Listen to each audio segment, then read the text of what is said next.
All right, we are live. I check my audio levels. Things look good. Windows look good. Video looks good. I'm pretty happy. All right, let's roll. As ever, we will begin with the options while we listen to the beautiful, beautiful title theme, Nerevar Rising. I've already been through here. This is mostly for people who are watching the archive later, looking for a completionist run from beginning to end. But I do put difficulty at 100, so I always do. I'm not entirely sure what menu help delay even does, but put it fast, leave it there, that's what the default is. I like to keep menu transparency at none. I don't like to be able to see through the menus when I'm in them. I always put AI distance at far, so we aggro enemies from far away. I do like an autosave on rest, I do like subtitles, I do like a crosshair. For reasons I'll get into in the game, I turn off always use best attack. It's just, depending on depending on where we are and what kind of enemy we're fighting, you may actually want to use a weaker attack, because that gets you more experience in whatever weapon skill you're using. On the other hand, if it's a dangerous enemy that you want to kill as fast as possible, then you want to use the best attack. So the game has a built-in system that lets you either chop, slash, or thrust, depending on how you're moving when you attack, and I recommend you keep that. Hi, Warellis. No, I'm not going to do a different build, but I am going to do a different play style. I'm going to try to avoid grinding. I'm going to pay for training when I need to deal with things like sneak and athletics and what have you. I'm not going to do quote-unquote Ironborn. I'm going to buy things. I'm not going to sell everything. I'm actually going to use my potions and my scrolls and things like that to, say, unlock things that my security skill can't handle yet. So, that kind of thing. If we go to the audio options, I got master volume maxed, voice volume maxed, effects volume maxed, footsteps at mid. These are the defaults. I like to put up the music a little bit, just because, oh my god, it's so good. I'll put my 3D audio on hardware accelerated. Hi, Alex. I'm doing really well. It's good to see you, bud. Welcome, welcome. On controls, the default mouse sensitivities tend to be a little low. I go up 2 notches on each. They have separate settings for vertical and horizontal. Everything else I'm kind of fine with the way it comes. And then for video, the resolution, you do what you can with it. I have it the max onboard support of the GOG version, which is 1400 by 1050. You definitely want to have your view distance as far as possible. That way, whenever that ominous Cliff Racer music starts playing, you can get a better look at where the freaking thing might actually be. Gamma correction, I'm going to leave it the default for now. We can adjust it if it's hard for you all to see as you're watching. And of course, a game that will turn 20 years old next year, we can turn on full real-time shadows even on a laptop. So that's going to do me for options. The toughest skills to grind in the old playthrough, in terms of the actual grinding, alchemy was pretty tough, enchant was pretty tough. I mean, there are a lot. Armorer. Armorer is probably the single hardest one. I feel like they misplaced a decibel in there or something, because it's super, super, super hard to raise it. I would say Armorer for sure. Enchant and Alchemy are up there. Athletics is a huge pain in the ass. And Sneak's kind of hard too, because, if you try to do it in-game, until you basically can't sneak there. You essentially can't sneak at all until your skill is like over 90, and so the only way to really grind it is to wait down the sneak key and leave for a few hours, which I'm not going to be doing, of course, but that's going to make things quite difficult. Now, there are ways to enhance it. There the big difference between this playthrough is not exactly going to be a build, but like I said, it's going to be a play style. So in order to, say, successfully sneak and steal things prior to my sneak score actually being 90 or whatever it is I want it to be, I'll do things like use chameleon enchantments or use invisibility and that kind of thing. I'm going to take my headset off for a second. I just have a big cable snarl, so don't mind me. I'm fixing the cable snarl. Be right back.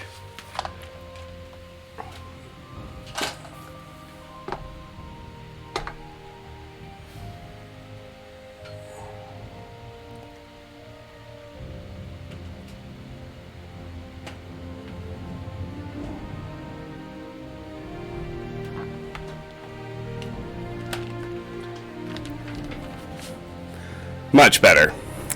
Hi, free guy. Things are good. Things are good. I'm really glad to be playing one of my favorite games. And hey, dude.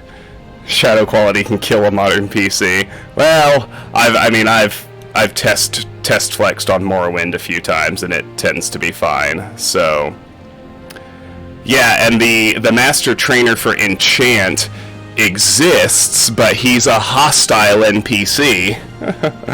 All right, let's go ahead and hit a new game.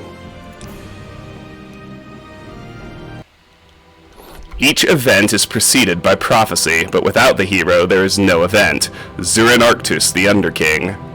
In the waning years of the Third Era of Tamriel, a prisoner born on a certain day to uncertain parents was sent under guard without explanation to Morrowind, ignorant of the role he was to play in that nation's history.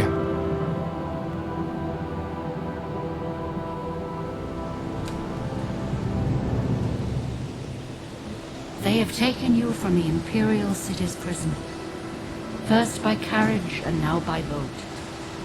To the east, to Morrowind. This game still feels like pure magic to me. You have been chosen. Many fall, but one remains. Wake up. We're here. Why are you shaking? Are you okay? Wake up. Stand up. There you go. You were dreaming. What's your name? It's Jub! Alright, I'm just gonna name him Travis. Pretty straightforward. Big immersion. Not even last night's storm could wake you. I heard them say we've reached Morrowind. I'm sure they'll let us go. Quiet. Here comes the guard. This is where you get off. Come with me. W and S move forward and back. A and D move side to side, and the mouse looks around. You better do what they say.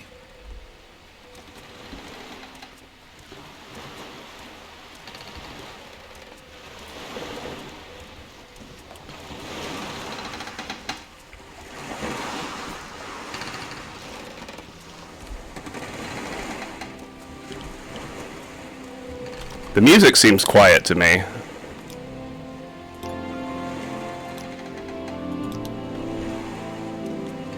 Get yourself up on deck and let's keep this as civil as possible.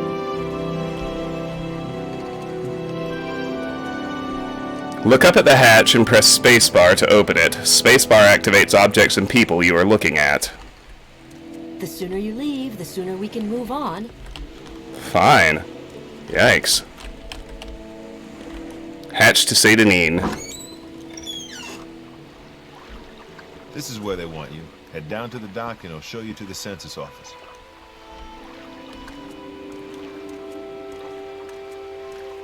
You finally arrived, but our records don't show from where. Alright, so here's where we choose our race. So, starting at the top, we have an Argonian.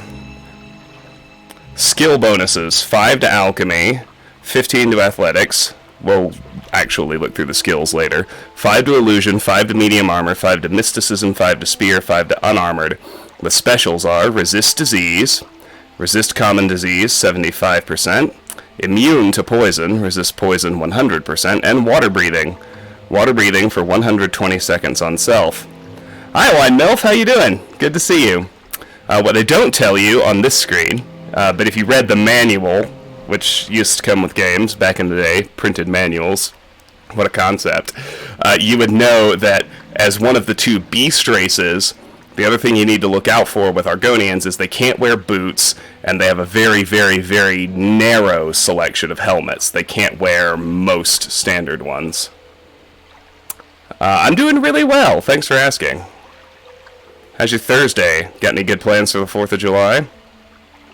Hi, Kerbis. And we have a Breton. Skill bonuses, 5 to Alchemy, 5 to Alteration, 10 to Conjuration, 5 to Illusion, 10 to Mysticism, 10 to Restoration. Here are their specials. Magicka bonus, Fortify Maximum Magicka, 0.5 times Intelligence, that's half your Intelligence. Resist Magicka, 50%. And Dragon Skin, Shield, 50 points for 60 seconds on self. You have a Dark Elf. These are, of course, the natives. Skill bonuses, 5 to Athletics, 10 to Destruction, 5 to Light Armor, 5 to Long Blade, 5 to Marksman, 5 to Mysticism, 10 to Short Blade.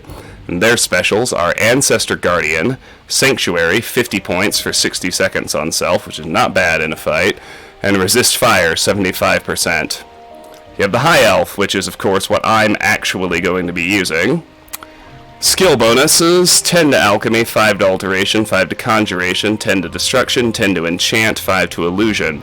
Specials, Magicka bonus, Fortify Maximum Magicka 1.5 times your Intelligence. So I go for the biggest magical multiplier possible because it's locked in at character creation. You have Weakness to Magicka, 50%, Weakness to Fire, 50%, Weakness to Frost, 25%, Weakness to Shock, 25%, and Resist Disease, Resist Common Disease, 75%.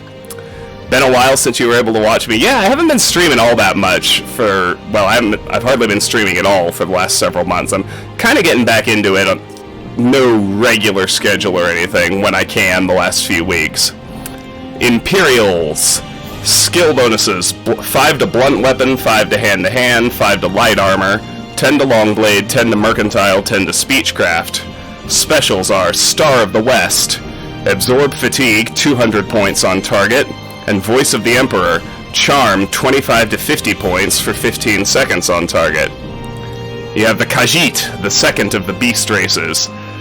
15 to Acrobatics, 5 to Athletics, 5 to Hand-to-Hand, 5 to Light Armor, 5 to Security, 5 to Short Blade, 5 to Sneak. Specials are Eye of Night, Night Eye, 50 points for 30 seconds on self, and Eye of Fear. Demoralize Humanoid, 100 points for 30 seconds on target. Oh, you stream now. Well, that's fun. Very nice. Curb73. What have you been streaming? How's your channel going? You have Nords, skill bonus, Axe 10, Blunt Weapon 10, Heavy Armor 5, Long Blade 5, Medium Armor 10, Spear 5. Specials, Immune to Frost, Resist Frost 100%, Resist Shock 50%, Woad, Shield 30 points for 60 seconds on self, and Thunder Fist, Frost damage 25 points on touch. Personally, I think if you want to go for a maximum health build, the Nord is your best bet. I like them. I think their specials, particularly the Frost immunity, edge out the Orcs and Red Guards. You have Orcs. Skill bonuses. Armorer 10, Axe 5, Block 10, Heavy Armor 10, Medium Armor 10. Specials are Resist Magicka, 25%, and Berserk. Fortify Health, 20 points for 60 seconds on self. Fortify Fatigue, 200 points for 60 seconds on self. Fortify Attack, 100 points for 60 seconds on self. And Drain Agility, 100 points for 60 seconds on self. That Drain Agility is so crippling, I find it makes that power almost useless, despite how good all of the other buffs are. Streaming Skyrim is always so laggy. I had major lag when I tried to stream Skyrim last week, now that you mention it. Red Guards. 5 Athletics, 5 Axe, 5 Blunt Weapon, 5 Heavy Armor, 15 Long Blade, 5 Medium Armor, 5 Short Blade. Specials, Resist Disease, Resist Common Disease, 75%. Resist Poison, Resist 75%. And Adrenaline Rush. Fortify Agility, 50 points for 60 seconds on self. Fortify Strength, 50 points for 60 seconds on self. Fortify speed, 50 points for 60 seconds on self. Fortify endurance, 50 points for 60 seconds on self. And fortify health, 25 points for 60 seconds on self. Hi, Steven. Nice to see you. Hi, Odie. I'm going to go with a high elf. I want to max out my magicka in the end. And wood elf. Acrobatics 5, alchemy 5, light armor 10, marksman 15, sneak 10. Specials, resist disease, resist common disease 75%, and beast tongue. Command creature 5 levels for 600 seconds on target. Alright, so I choose a high elf. The reason being, this is a game where every single kind of character can ultimately max out all of their attributes and can max out all of their skills. And so the question I ask myself is, what is still going to be different in the end game? And the answer is you can optimize to either max out your health or max out your magicka. I prefer maxed out magicka just because the health pool gets so big and damage gets so trivial quickly enough. But magicka, it has a very finite range, at least in terms of your base range. Depending on the choices you make at character creation, magicka caps at either 100 or 400, and I greatly prefer 400. Hi, Toaster. Yeah, I agree. This game was one of the very first ones I ever played that just felt like honest-to-God actual transported to another world, pure magic. My voice is loud and clipping. Oh, alright. Let me see.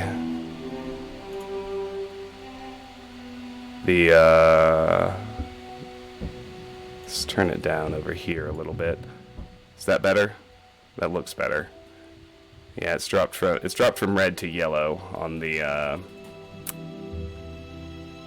OBS mixer. Alright, so we're going to choose a high elf. Now, as far as sex goes, it doesn't show you on this screen, but there are actually differences in the base attributes. I'm going to stick with a male high elf because they start with 10 extra endurance relative to a female. And as we know, or maybe you don't know, you want to max out endurance as fast as possible with whatever character build you have. It's the only one that there's a time crunch on, but the sooner you max out endurance, no matter what your build, the more maximum health your character has. So we'll stick with a male. I don't like this face. We'll go with that one. And as for hair, I kind of like the long and brown, so we'll go with that preset. So there we go. There's our high elf. Great. I'm sure you'll fit right in. Follow me up to the office and they'll finish your release.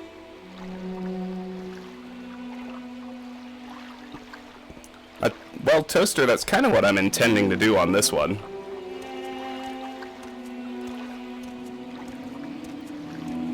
Oh, you did, Kerbis? Lovely, thank you. I'm so glad. Alright, so as we wander this way, there's not anything we can do with that locked door as yet. Yeah, I mean, that's, with the games I stream, that's largely what I'm gonna do, and with YouTube, the stuff I do on YouTube, I'm certainly trying to be thorough and optimized and completionist on those as well. So I guess I feel like I'm kind of doing that. So I don't know. Tell me more about what I'm not doing that you would like to see. But we can't save yet. Here comes a big lore dump and character creation info dump through Socucius Urgala. Yes, we've been expecting you. You'll have to be recorded before you're officially released.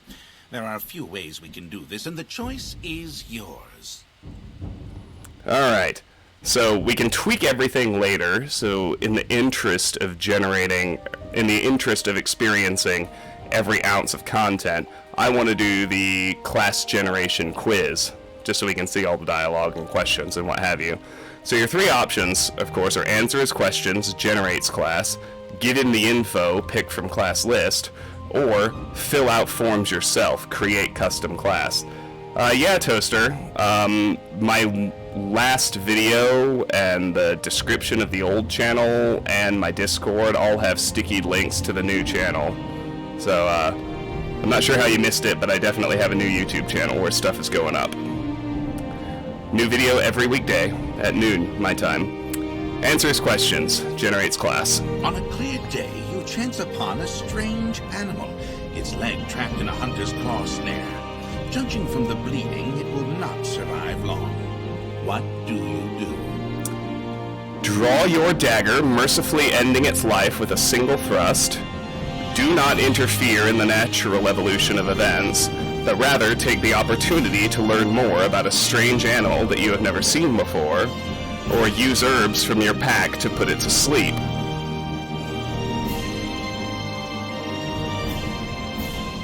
I would do the third one. And, yes, Steven, my old channel has a full front-to-back run with grinding, which I'm doing things differently this time. Same build, but very different playstyle. One summer afternoon, your father gives you a choice of chores. What would you rather do? Work in the forge with him, casting iron for a new plow, gather herbs for your mother who is preparing dinner, or go catch fish at the stream using a net and line. Definitely that one. Your cousin has given you a very embarrassing nickname, and even worse, likes to call you it in front of your friends. You have asked him to stop, but he finds it very amusing to watch you blush. What do you do? Make up a story that makes your nickname a badge of honor instead of something humiliating. Make up an even more embarrassing nickname for him and use it constantly until he learns his lesson. Beat up your cousin, then tell him that if he ever calls you that nickname again, you will bloody him worse than this time.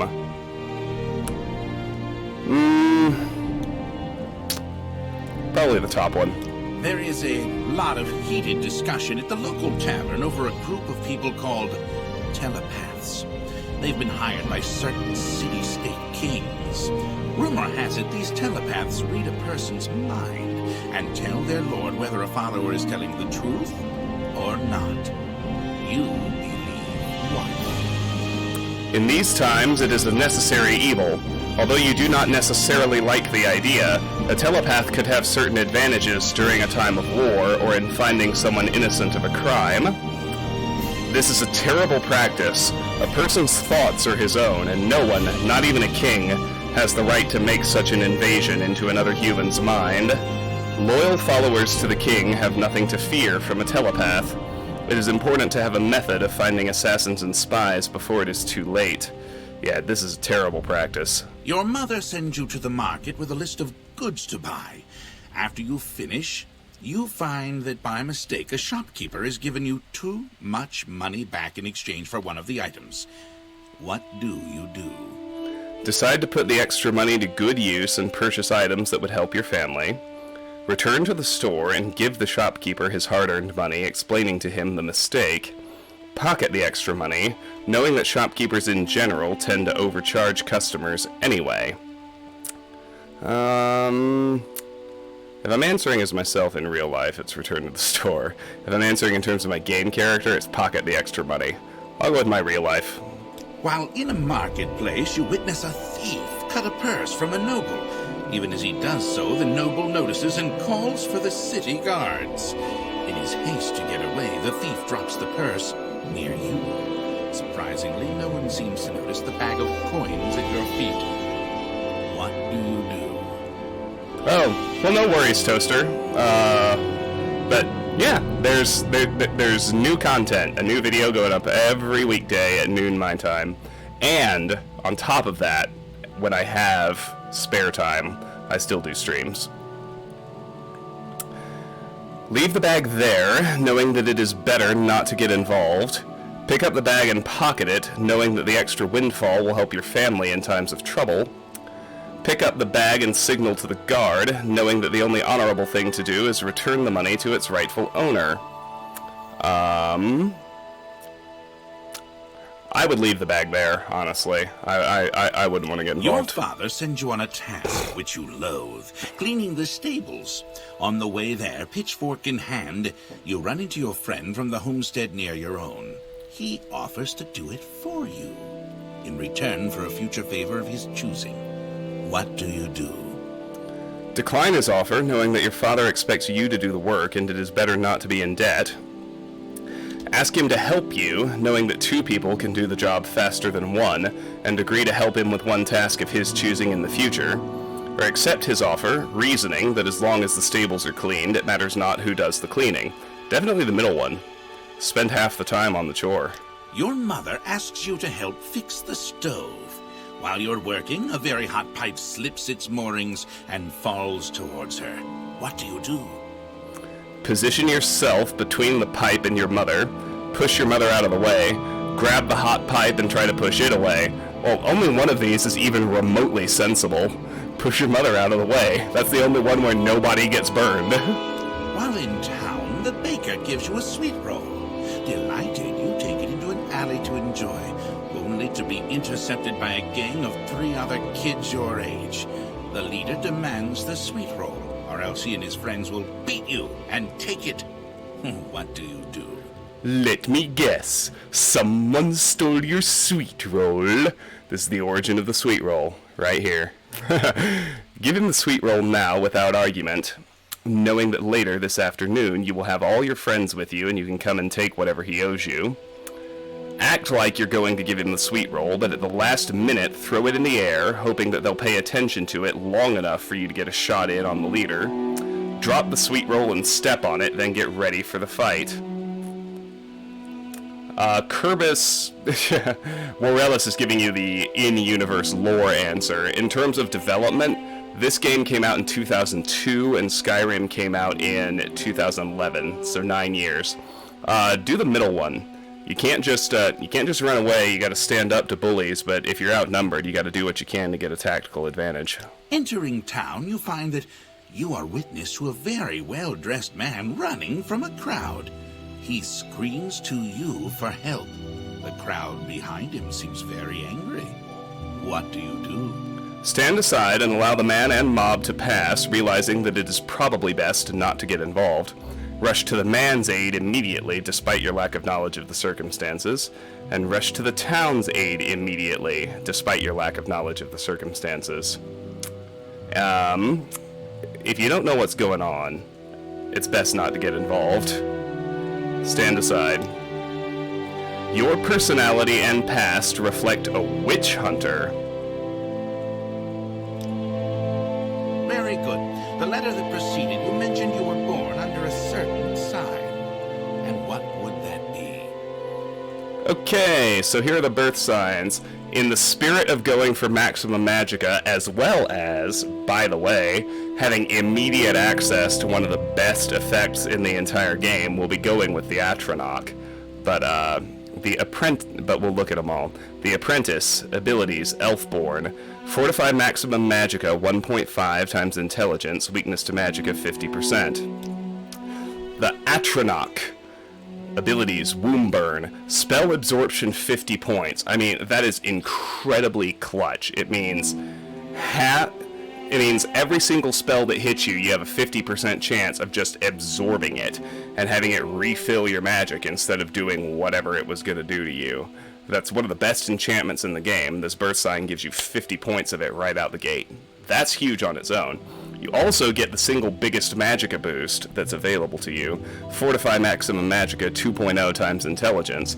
The drawback is stunted magicka, which means you do not recover magicka when you're resting. Now in this game, you didn't have magicka regeneration that they put into Oblivion and Skyrim, except when you actually rested.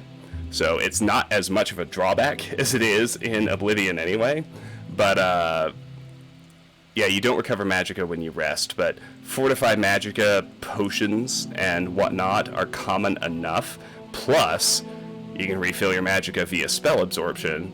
It's really not much of a downside considering how awesome the upsides are. So I always go with an Atronach, but we'll look at the others. The Lady Lady abilities, Lady's Favor, Fortify Personality, 25 points, and Lady's Grace, Fortify Endurance, 25 points. If one were inclined to go after maximum health as opposed to maximum magicka, I would recommend the Lady Birth sign. That 25 extra endurance out the gate makes your final health pool just that much bigger. The Lord. Abilities, Trollkin, Weakness to Fire, 100%. Spells, Blood of the North. Restore health, 2 points for 30 seconds on self. The Lover. Abilities, Mooncalf, Fortify Agility, 25 points. Powers, Lover's Kiss.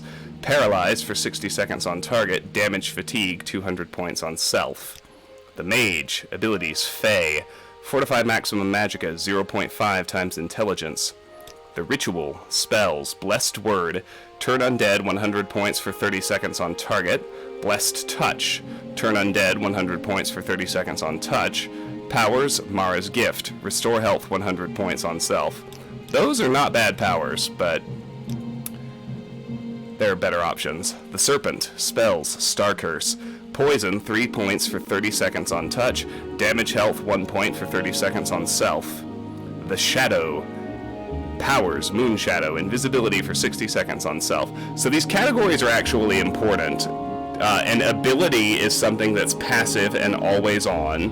A power is something that you can use once per 24 hours. And a spell is like any ordinary spell. It has a magicka cost associated with it. You can cast it as many times as you like. The Steed. Abilities, Charioteer, Fortify Speed, 25 points. The Thief. Abilities, Akaviri Danger Sense, Sanctuary, 10 points. The Tower. Spells, Beggar's Nose, Detect Animal, 200 feet for 60 seconds on self. Detect Enchantment, 200 feet for 60 seconds on self. Detect Key, 200 feet for 60 seconds on self. And Powers, Tower Key, Open, 50 points on touch. And finally, the Warrior. Abilities, Warward, Fortify Attack, 10 points. So we're going with the Atronach. Interesting. Now, before I stamp these papers, make sure this information is correct. Now, there are things we only get to look at here at character creation. So, for class, now we can give him the info, pick from a class list. So, if we look, I just kind of want to look at all of these. So, an acrobat. Acrobat is a polite euphemism for agile burglars and second-story men. These thieves avoid detection by stealth and rely on mobility and cunning to avoid capture. Specialization, stealth. Let's start at the bottom. I'll do the top, that's fine. Agent. Agents are operatives skilled in deception and avoidance, but trained in self-defense and the use of deadly force. Self-reliant and independent, agents devote themselves to personal goals or to various patrons or causes. Specialization, stealth. Yes, Warellis, of course. Always, always, always, always, always do a custom class. I'm only looking through the list to get the lore about the pre-existing classes. That's it. Always actually do a custom class. Let's be clear. Archer. Archers are fighters specializing in long-range combat and rapid movement. Opponents are kept at distance by ranged weapons and swift maneuver, and engage in melee with sword and shield after the enemy is wounded and weary. Specialization, combat. Assassin. Assassins are killers who rely on stealth and mobility to approach victims undetected. Execution is with ranged weapons or with short blades for close work. Assassins include ruthless murderers and principled agents of noble causes. Specialization, stealth. Evil Spooky, welcome in. Thank you so much for the follow. It's a pleasure to have you. Barbarian. Barbarians are the proud, savage warrior elite of the plains nomads, mountain tribes, and sea reavers. They tend to be brutal and direct, lacking civilized graces, but they glory in heroic feats and excel in fierce, frenzied single combat. Specialization, combat. Bard. Bards are lore masters and storytellers. They crave adventure for the wisdom and insight to be gained, and must depend on sword, shield, spell, and enchantment to preserve them from the perils of their educational experiences. Specialization, stealth. Battle Mage. Battle mages are wizard warriors trained in both lethal spellcasting and heavily armored combat. They sacrifice mobility and versatility for the ability to supplement melee and ranged attacks with elemental damage and summoned creatures. Specialization magic. Crusader. Any heavily armored warrior with spellcasting powers and a good cause may call himself a crusader. Crusaders do well by doing good. They hunt monsters and villains, making themselves rich by plunder as they rid the world of evil. Specialization combat. Healer. Healers are spellcasters who swear solemn oaths to heal the afflicted and cure the diseased. When threatened, they defend themselves with reason and disabling attacks and magic, relying on deadly force only in extremity. Specialization magic. A knight. Of noble birth or distinguished in battle or tourney, knights are civilized warriors, schooled in letters and courtesy, governed by the codes of chivalry. In addition to the arts of war, knights study the lore of healing and enchantment. Specialization combat. Mage. Most mages claim to study magic for its intellectual rewards, but they also often profit from its practical applications.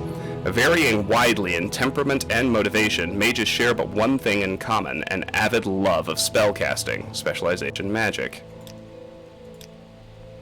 Monk. Monks are students of the ancient martial arts of hand-to-hand combat and unarmored self-defense. Monks avoid detection by stealth, mobility, and agility, and are skilled with a variety of ranged and close combat weapons. Specialization stealth. Nightblade. Nightblades are spellcasters who use their magics to enhance mobility, concealment, and stealthy close combat. They have a sinister reputation, since many Nightblades are thieves, enforcers, assassins, or covert agents. Specialization magic. Pilgrim. Pilgrims are travelers, seekers of truth and enlightenment. They fortify themselves for road and wilderness with arms, armor, and magic, and through wide experience of the world they become shrewd in commerce and persuasion. Specialization stealth. Hi Sage, welcome in. Nice to see you. Rogue.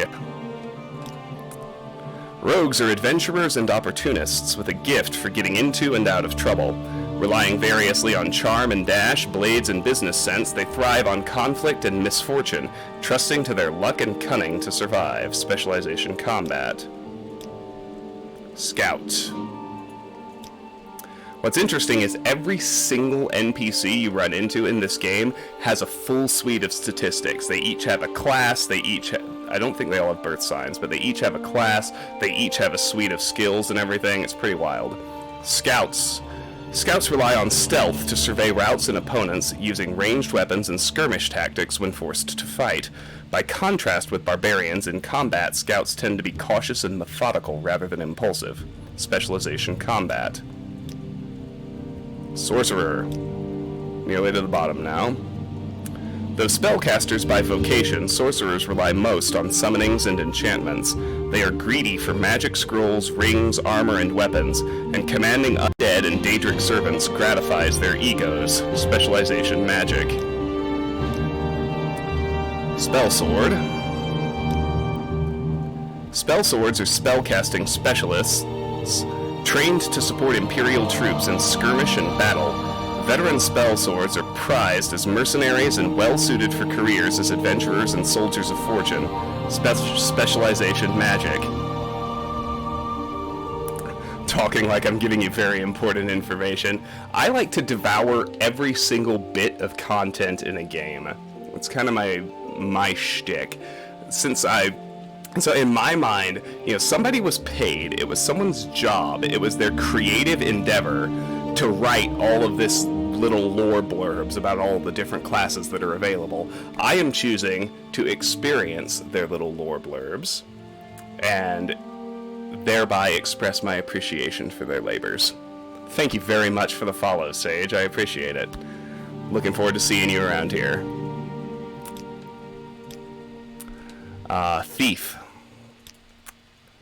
Thieves are pickpockets and pilferers. Unlike robbers who kill and loot, thieves typically choose stealth and subterfuge over violence, and often entertain romantic notions of their charm and cleverness in their acquisitive activities.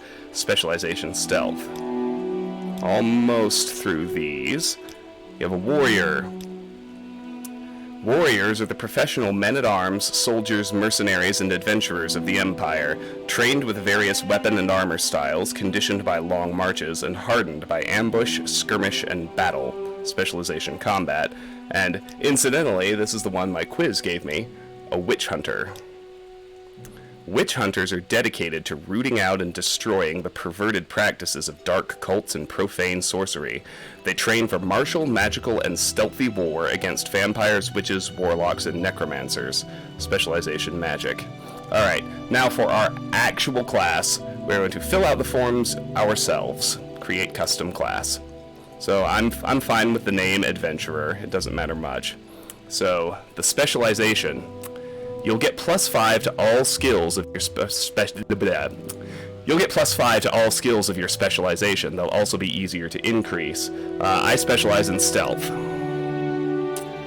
So, but you can look at what is governed by each of the specializations on this menu. Combat governs block, medium armor, blunt weapon, axe, athletics, armor, heavy armor, long blade, and spear.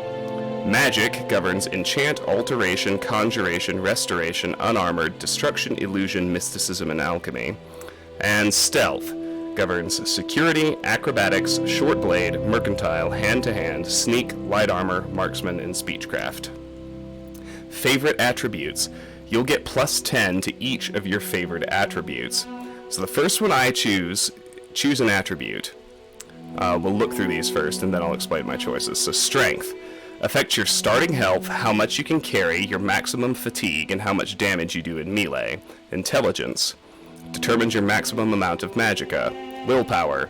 Affects your ability to resist magic and your maximum fatigue. Agility. Affects your ability to dodge and hit targets in melee, as well as your maximum fatigue. Speed.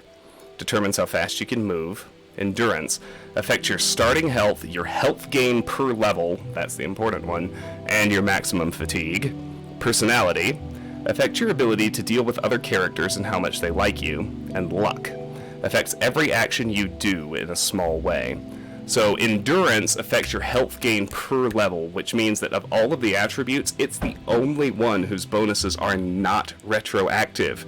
If you want maximum health, you need to max out your endurance as fast as possible. So, given my other choices, of course, I could optimize for a little more max health. I actually did the math. It's 72 if you make some different choices. But, regardless of your build, I think you should have endurance as a favorite attribute, and it should be the first attribute you max out. So that's why I choose endurance. And then the other one, I always choose luck. And the reason for that is this game's level up system is basically skill-based multipliers. For if you haven't played it before, I think most of you have, but if you haven't played Morrowind before, every level up, you get to raise 3 attributes, and you get to raise them between 1 and 5 points, depending what skills you have used during that level up. So, or prior to that level, between level ups. There we go. Between level ups. The problem is, luck is unable to be enhanced by a multiplier because it doesn't tie to any specific skills. So you can never raise luck by more than a single point. So, in order to alleviate the fact that luck is so difficult to raise, I always choose it as my second favorite attribute. And then, when you're leveling up, efficient leveling is less important in Morrowind than it is in Oblivion because you've got more skills, and so you have more leeway to get all of those attributes up high. But it still behooves you, in my mind, to always try to get 2 +5s and then put your third point into luck, so you can max out all your attributes. So, second favorite attribute will be luck. Hey, Lone Gunman! Welcome, welcome. Good to see you. Yeah, MILF, there's tons and tons and tons and tons of lore, and I'm a big lore junkie, so That's what I very much like. So, custom classes come with a blank description. You can enter one if you want to. That seems like overkill. You've only played Skyrim? This game has some quirks that make it pretty hard to play. The barrier to entry is kind of high. It's written a lot better than Skyrim. So, depending on your tolerance for dated graphics and clunky gameplay, which most honest people will admit Morrowind has, relative to a much better exercise in world building and a much better written story, like you kind of got to weigh that out to see if you want to play Morrowind or not. Personally, for me, Morrowind is one of the best written games I have ever played, and is my favorite in the Elder Scrolls series. It's not as fun to actually play as Skyrim is. That's how I'd describe it. So major skills. It doesn't say exactly what this is, but the idea is, I think you get plus 30 to all of your major skills, and plus 10 to each of your minor skills. And you level up when you have increased any combination of your major and minor skills by a total of 10. So let's look through the skills. We got to set our majors first. Choose a skill. Combat. Block. Governing attribute, agility. Block skill allows one to use shields to block any melee attack. A successful block removes all damage from the attack. Armorer. Governing attribute, strength. Armorer skill is used to maintain weapons and armor at top effectiveness. Worn weapons do less damage. Worn armor provides less protection against attacks. As wear increases, the diminishing effectiveness of weapons and armor is dramatic. Medium armor. Governing attribute, endurance. Medium armor skill lets one move and defend while wearing durable but flexible armors like chain, scale, bone mold, and orcish armor. To use any style of armor effectively, the wearer must be trained, conditioned, and skilled in its use. Heavy armor. Governing attribute, endurance. Heavy armor skill is used to move and defend while wearing massive and rigid armors like iron, steel, silver, dwemer, ebony, and daedric armor. To use any style of armor effectively, the wearer must be trained, conditioned, and skilled in its use. Blunt weapon. Governing attribute, strength. Blunt weapon skill makes you more effective when using heavy bashing weapons like maces, hammers, clubs, or staves. Long blade. Governing attribute, strength. Long blade skill lets one use broadswords, sabers, long swords, claymores, katanas, and daikatanas effectively. Axe. Governing attribute, strength. Axe skill helps a user wield heavy chopping weapons like war axes and battle axes more effectively. Spear. Governing attribute, endurance. Spear skill permits effective use of long-hafted thrusting weapons like spears and halberds. And athletics. Governing attribute, speed. Athletics skill trains and conditions one for running and swimming. Skilled athletes move short and long distances over land with speed and efficiency, and they also swim swiftly underwater. Magic. Enchant. Governing attribute, intelligence. This skill governs the creation, use, and recharging of enchanted items. Skilled enchanters are more successful at creating new items. Enchanted items burn less power and are recharged more efficiently from soul gems for a trained user. Destruction. Governing attribute, willpower. The destruction skill is the mastery of the spell effects of the College of Destruction. Their spells harm living and unliving things and include elemental damage, draining, damaging, vulnerability, and disintegration magical effects. Alteration. Governing attribute, willpower. Students of the College of Alteration manipulate the physical world and its natural properties. Alteration effects include water breathing and walking, jumping, levitating, burdening, opening, and locking, and creating shield barriers against physical damage. Illusion. Governing attribute, personality. Spell effects of the College of Illusion. Illusions, Michael. A trick is something a whore does for money. Sorry. Spell effects of the College of Illusion alter the perceptions and thoughts of living subjects. Illusion effects blind, illuminate, paralyze, and silence, calm or enrage, charm, distract, and camouflage, and render invisible. Conjuration. Governing attribute, intelligence. The spell effects of the College of Conjuration include the mental domination of mundane and magical creatures, summonation of otherworldly weapons and armor, and summonation of daedric or undead servants and powers to serve and protect the caster. Mysticism. Governing attribute, willpower. The spells of the College of Mysticism shape and focus otherworldly forces to bind souls in gems, or teleport the caster's body, or manipulate the world with telekinesis, or absorb or reflect magical energies, or sense unseen objects at a distance. Restoration, governing attribute willpower.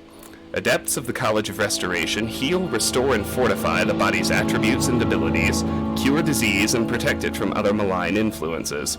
Restoration spells can also augment or absorb strength, endurance, intelligence, agility, and other bodily attributes. Alchemy, governing attribute intelligence. Alchemy identifies magical properties in mundane substances. Substances are consumed directly or prepared as potions to provide long-lasting benefits like healing and curing disease, water walking, magical shielding, and fortifying bodily attributes. Unarmored, governing attribute speed. Unarmored skill lets one avoid or reduce injury during combat while not wearing any armor by evading, deflecting, or absorbing blows. Those versed in this skill are better defended wearing no armor at all than they are when wearing armor. And stealth. Security, governing attribute intelligence. Security skill lets one open locked doors and containers with lockpicks or disarm traps with probes. This skill is essential for agents and thieves alike. Sneak, governing attribute agility. The sneak discipline is the art of moving unseen and unheard. Skilled sneaks are also adept pickpockets. Acrobatics, governing attribute strength. Acrobatics skill enables one to jump long distances and to avoid damage when falling from great heights. Nimble acrobats can reach areas others cannot get to and can direct their paths while falling. Light armor, governing attribute agility. Light armor skill lets one move and defend while wearing lightweight, flexible armors like leather, boiled leather, fur, chitin, and glass armor. To use any style of armor effectively, the wearer must be trained, conditioned, and skilled in its use. Short blade, governing attribute speed. Characters with great short blade skill are more effective with short, quick thrusting weapons like daggers, tantos, short swords, and wakazashis. Marksman, governing attribute agility. With the marksman skill, one is more effective with ranged weapons like the short bow, longbow, crossbow, throwing star, and throwing knife. Mercantile, governing attribute personality. Mercantile skill is the art of buying low and selling high. This skill guarantees lower initial prices for goods, equipment, and services, and improves chances of getting better deals by bargaining. Speechcraft, governing attribute personality. Those skilled in speechcraft influence others by admiring, intimidating, and taunting them. Listeners are more willing to divulge information or to entrust important tasks to the skilled speaker. And hand-to-hand, governing attribute speed. Hand-to-hand skill is the martial art of unarmed combat. Hand-to-hand attacks damage only the fatigue of a standing opponent, but hand-to-hand attacks damage health when a target has been knocked unconscious by fatigue loss. So let's talk about skill choices. So I'm big on efficient leveling, on the one hand, which means I want to implement my skills so that I can always do a +5, +5, +1 with, two of my attributes other than luck, getting a +5 multiplier, and always raising luck as my third, since it can only go up by 1. You want to keep as many level ups as you can get possible within the parameters of your build in order to maximize your health. And I mean, that's pretty much it. So and you want to be able at some point to get multipliers in all of your attributes and have something inside your actual level up, your major minor pool, so that your level actually increments up. So with those considerations in mind, and also knowing that I want to raise endurance first, my first major skill is going to be spear. Second is going to be blunt weapon. Third is going to be long blade.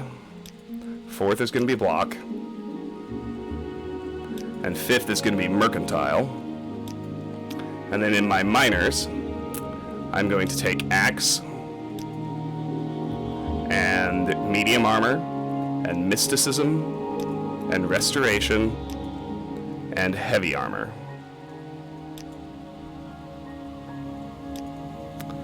And that brings us here.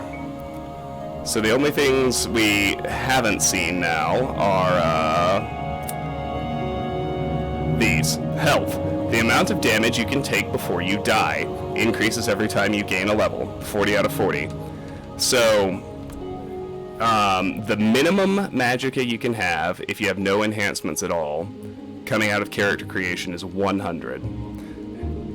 You can see I have it at 225. That's with all of the possible magicka boosts built in. Used to cast spells, magicka is naturally restored by resting. 225 out of 225. And fatigue. How tired you are. Low fatigue makes it harder to successfully perform actions. 160 out of 160. Okay, let's roll. That's our character, so you can see we start with 30 strength, 50 intelligence, 40 willpower, 40 agility, 30 speed, 50 endurance, 40 personality, and 50 luck. Major skills: spear 30, blunt weapon 30, long blade 30, block 30, mercantile 35.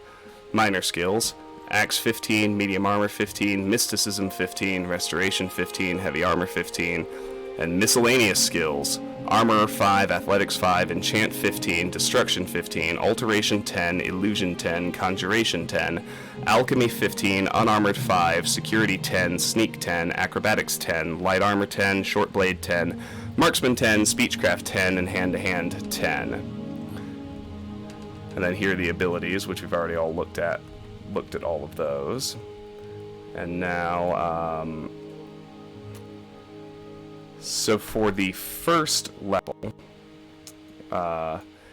it's important to know, in terms of planning your level ups and your build, and I say it as though it's self-evident, it's important to me, how about that, to know what is and isn't what I call free to use. So with my leveling plan, sneak, athletics, and speechcraft, and alchemy and unarmored are all free to use. I don't need to worry about them incrementing before I'm ready for them to, which is nice. So let's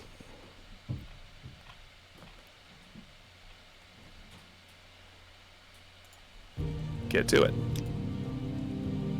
You now have a stats menu where you can always view your information. Right-clicking allows you to use your menus. When you're done with them, right-click again to close them. Show your papers to the captain when you exit to get your release fee. Release identification. Read your papers by pressing the spacebar while looking at them, then select Take to pick them up. Yeah, I know, Morales. It's not gonna happen this time. For release by Emperor Uriel Septim VII's decree to the District of Vardenfell in the province of Morrowind. Name Travis, race High Elf, class Adventurer. Signed, Socusius Urgala, agent of the Seyda Neen Imperial Census and Excise, 16th of Last Seed, 3rd Era, 427. So yeah,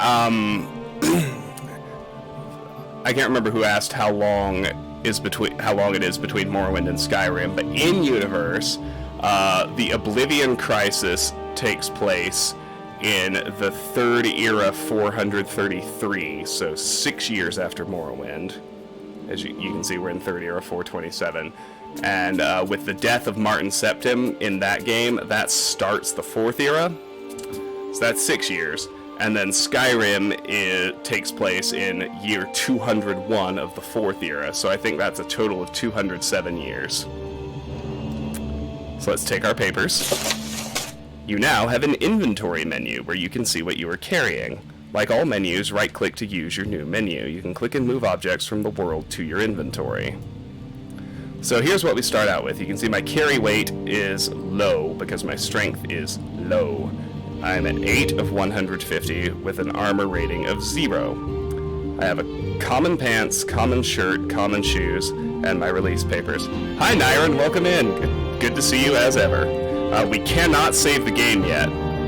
That's important to note. Continue through to the next building and talk to Celes Gravius. I'm going to move to where I can save as fast as I can.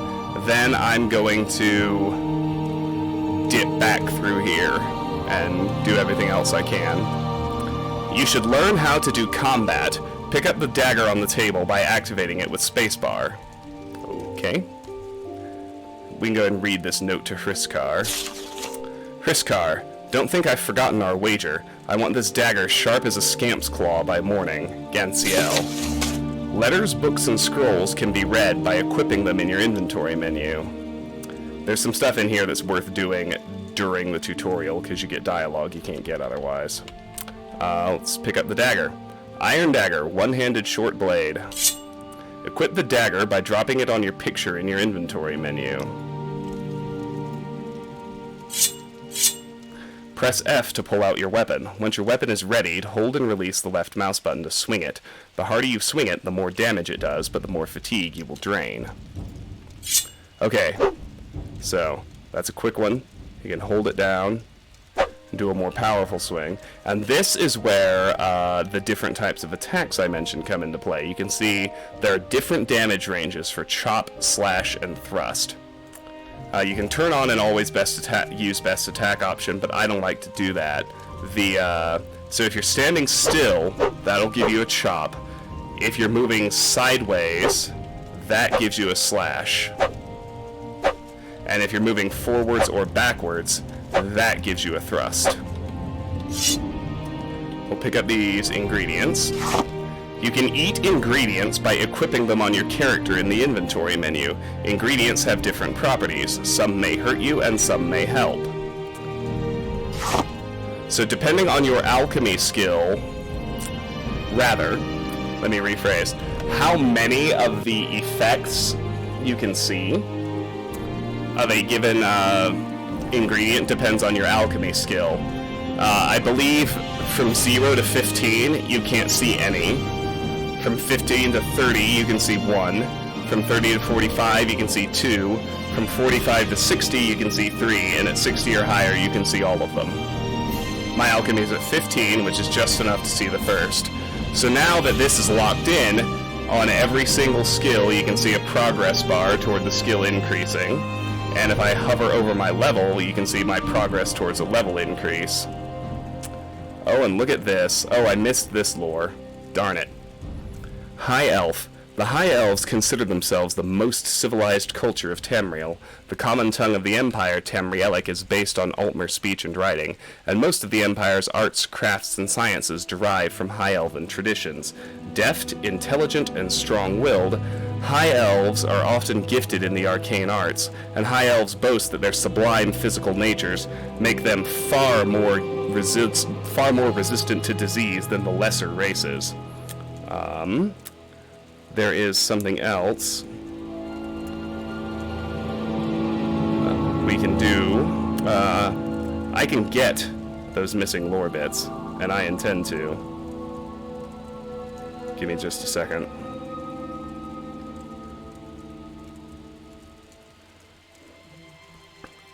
So, if we look at an Argonian,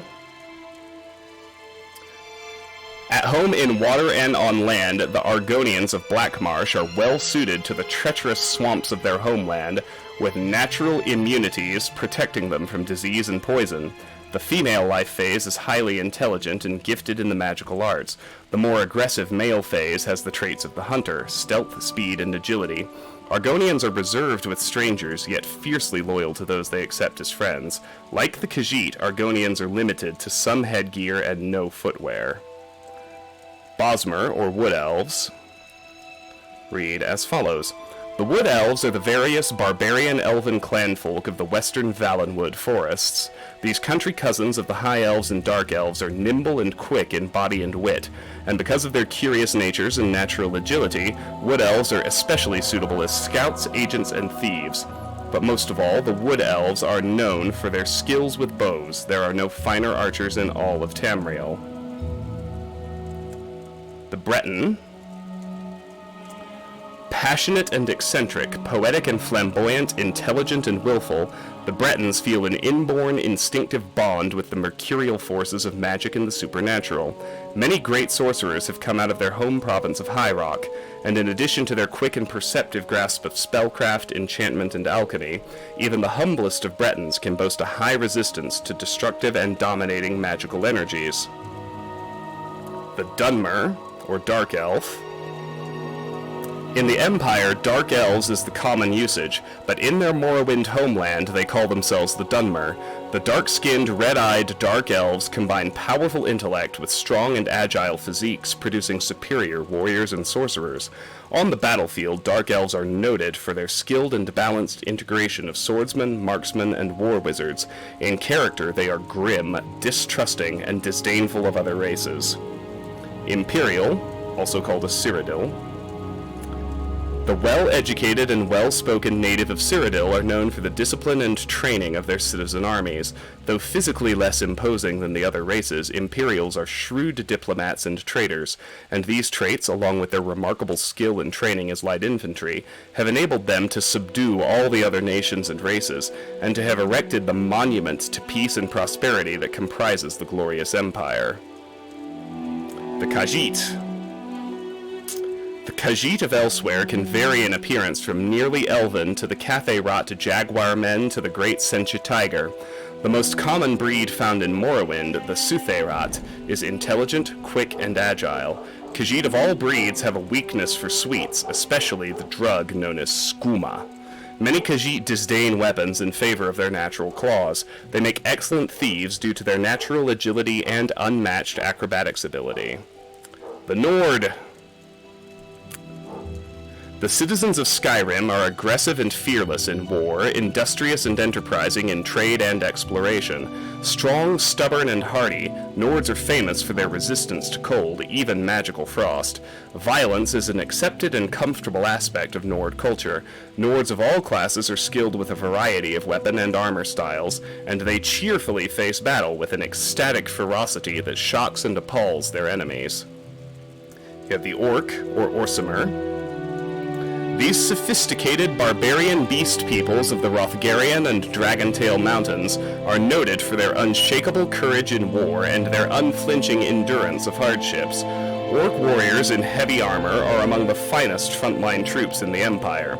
Most Imperial citizens regard Orc society as rough and cruel, but there is much to admire in their fierce tribal loyalties and generous equality of rank and respect among the sexes. And lastly, the Red Guards.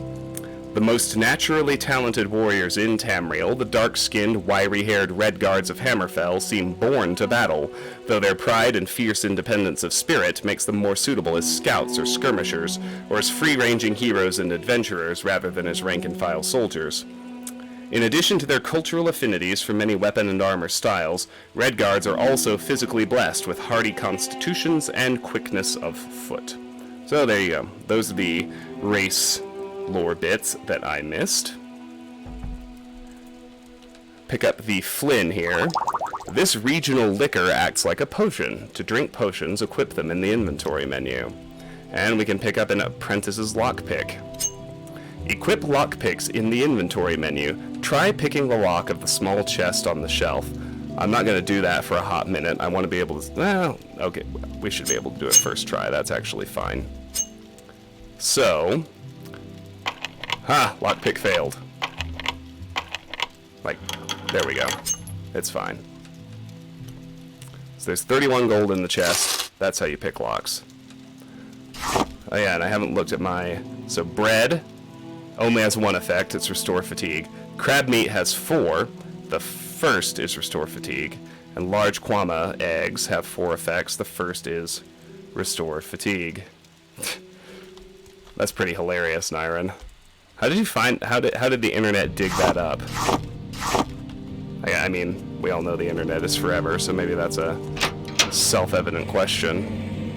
Alright, here we are, outside. You now have a map menu. It shows you the name of the place you are in and you're facing. Sure enough, we're in Seyda Neen.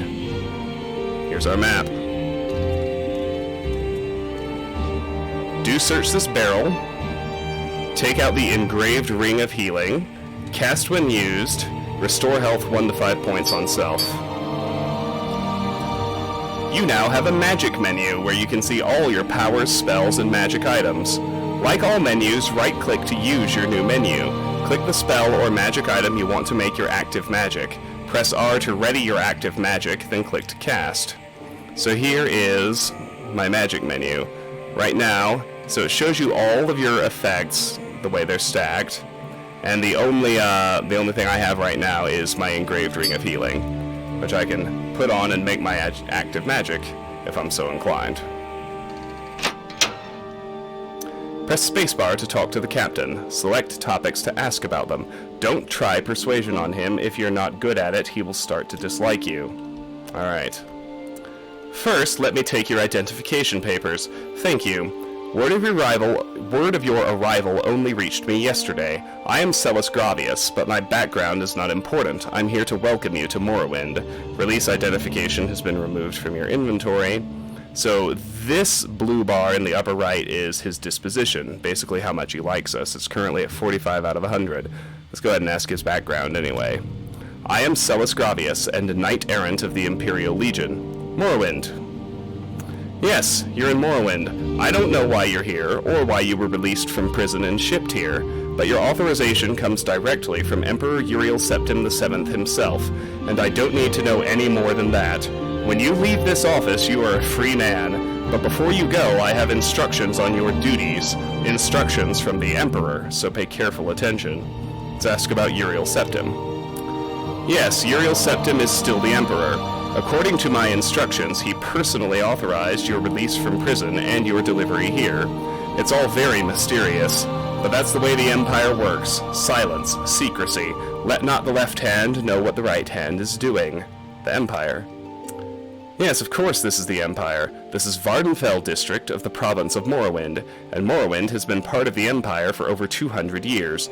The current Emperor is Uriel Septim, 24th of the Septim line. You haven't been in prison that long, have you? Nothing wrong with your head, is there? The men said you were acting a little strange when they brought you in from the ship. So let's ask about our duties. This package came with the news of your arrival. You are to take it to Caius Cosades in the town of Balmora. Go to the South Wall Corner Club and ask for Caius Cosades. They'll know where to find him. Serve him as you would serve the Emperor himself. I also have a letter for you and a disbursal to your name. Your journal has been updated. Directions to Caius Cosades has been added to your inventory. Package for Caius Cosades has been added to your inventory. 87 gold has been added to your inventory. Let's ask about Balmora.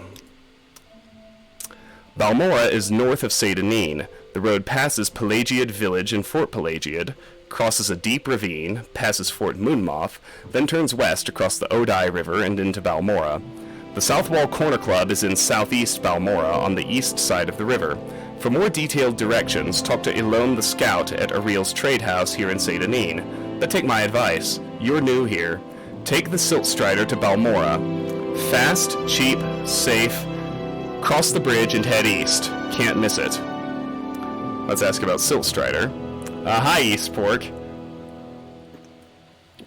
We're going to stream Oblivion pretty soon, actually, since you mention it.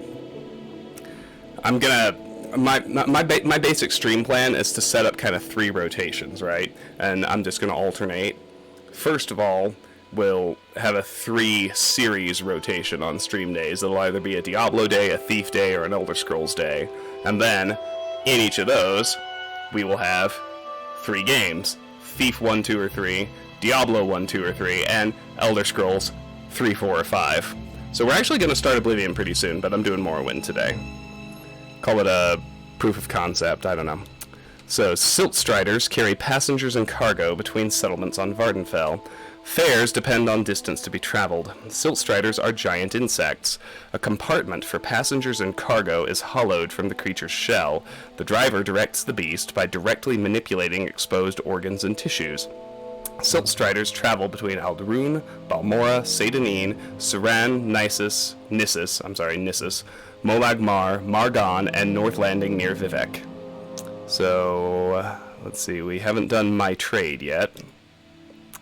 I am a knight-errant of the Order of Ebonheart and an Imperial emissary attached to the Census and Excise Office here in Seyda Neen.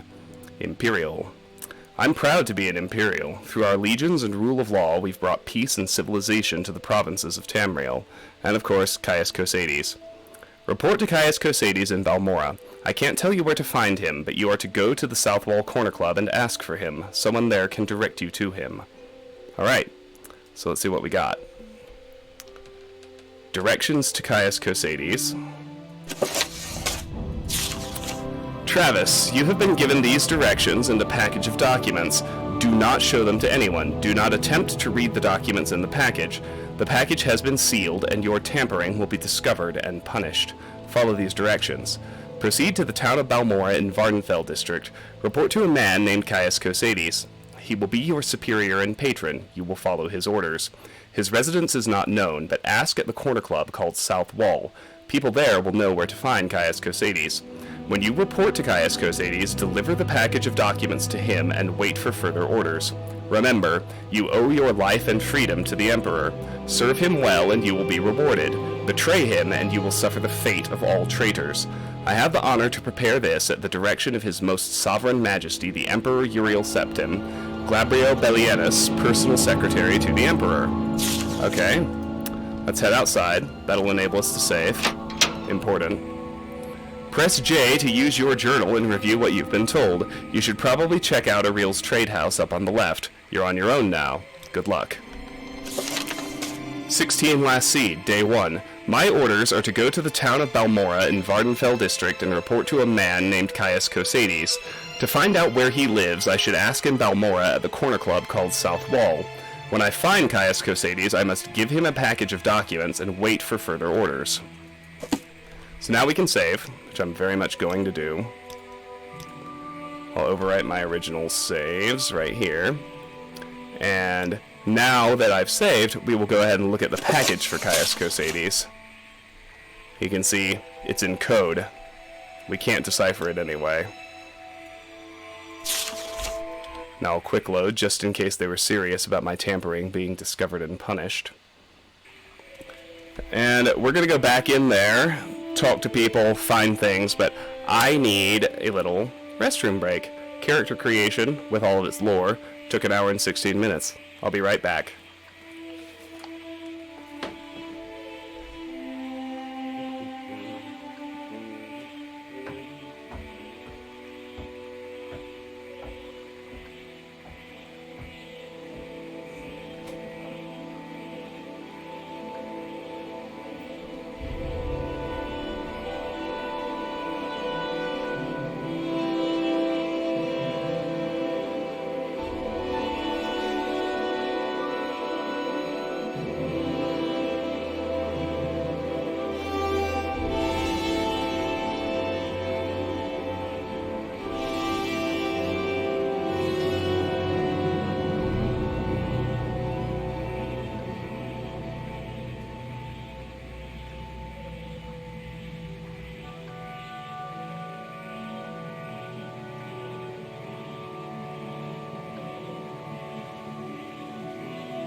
Well, Eastpork, thank you so much for the compliment on my streaming, and you teed yourself up for the question, so obviously I'll go ahead and ask, what is the best game ever, if this is the second one? Alright.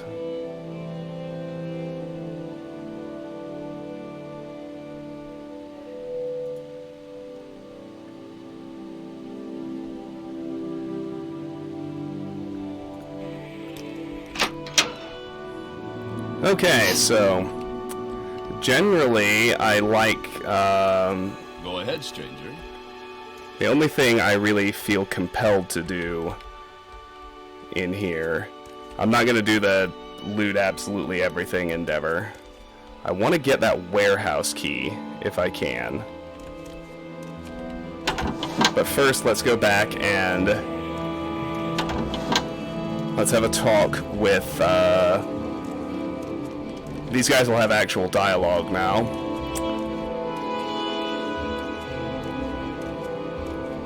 Bizarrely, the door back out to the prison ship is locked with a lock level of 100. If we head over here, character creation is over, so we don't get a freebie with trying to steal the limeware platter or anything like that. It'd be nice if we could open this, but the sneak is difficult there. Yes, friend? Let's talk to Socusius to start out with. What do you want? Morrowind.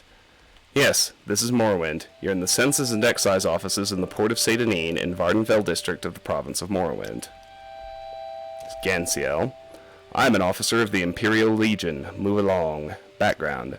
I am Gansiel Duar, guard and spearman of the Imperial Legion. Hey, Sauna, good to see you. Welcome. Imperial. Our civilization has brought peace and prosperity to all Tamriel. We place our faith in hard work, education, and discipline. We prefer free trade and diplomacy, but are not ashamed to use force. Imperial Legion.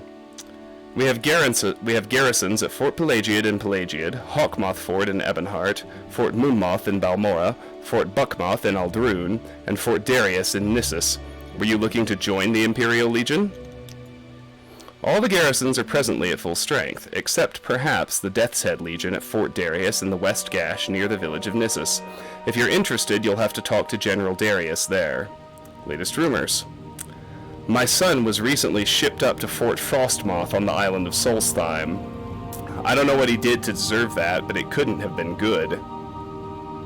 Check to see if there's a bucket between the buildings for stealing. You can't free move objects in this engine. That didn't come around until Oblivion. Your journal's been updated. Little advice. If you do the crime, pay the fine, don't do the time. You might think a little hard labor isn't a bad price to pay, but while you're breaking rocks for the Empire, you lose the edge in your useful skills, and it takes a long time to get back to where you were before. Little secret. Buy from merchants and traders who like you. You get better prices. Members of your own factions usually like you best. Solstheim. That's the frozen island up to the north, right? Sounds awful to me. If you're looking to get there, you might check for transportation in Cool. Your journal's been updated. I have heard rumors of an island to the north of Vardenfell named Solstheim. There is apparently an Imperial fort named Fort Frostmoth. I have been told there is now a boat in Cool that offers transport to the island of Solstheim. So we're collecting quests. We have Report to Gaius Cosades and an island to the north. Oh, Gunman, I already got the ring. Come on, man, I'm way ahead of you. Engraved Ring of Healing, it's right there. I'm teasing, but I did already get the ring.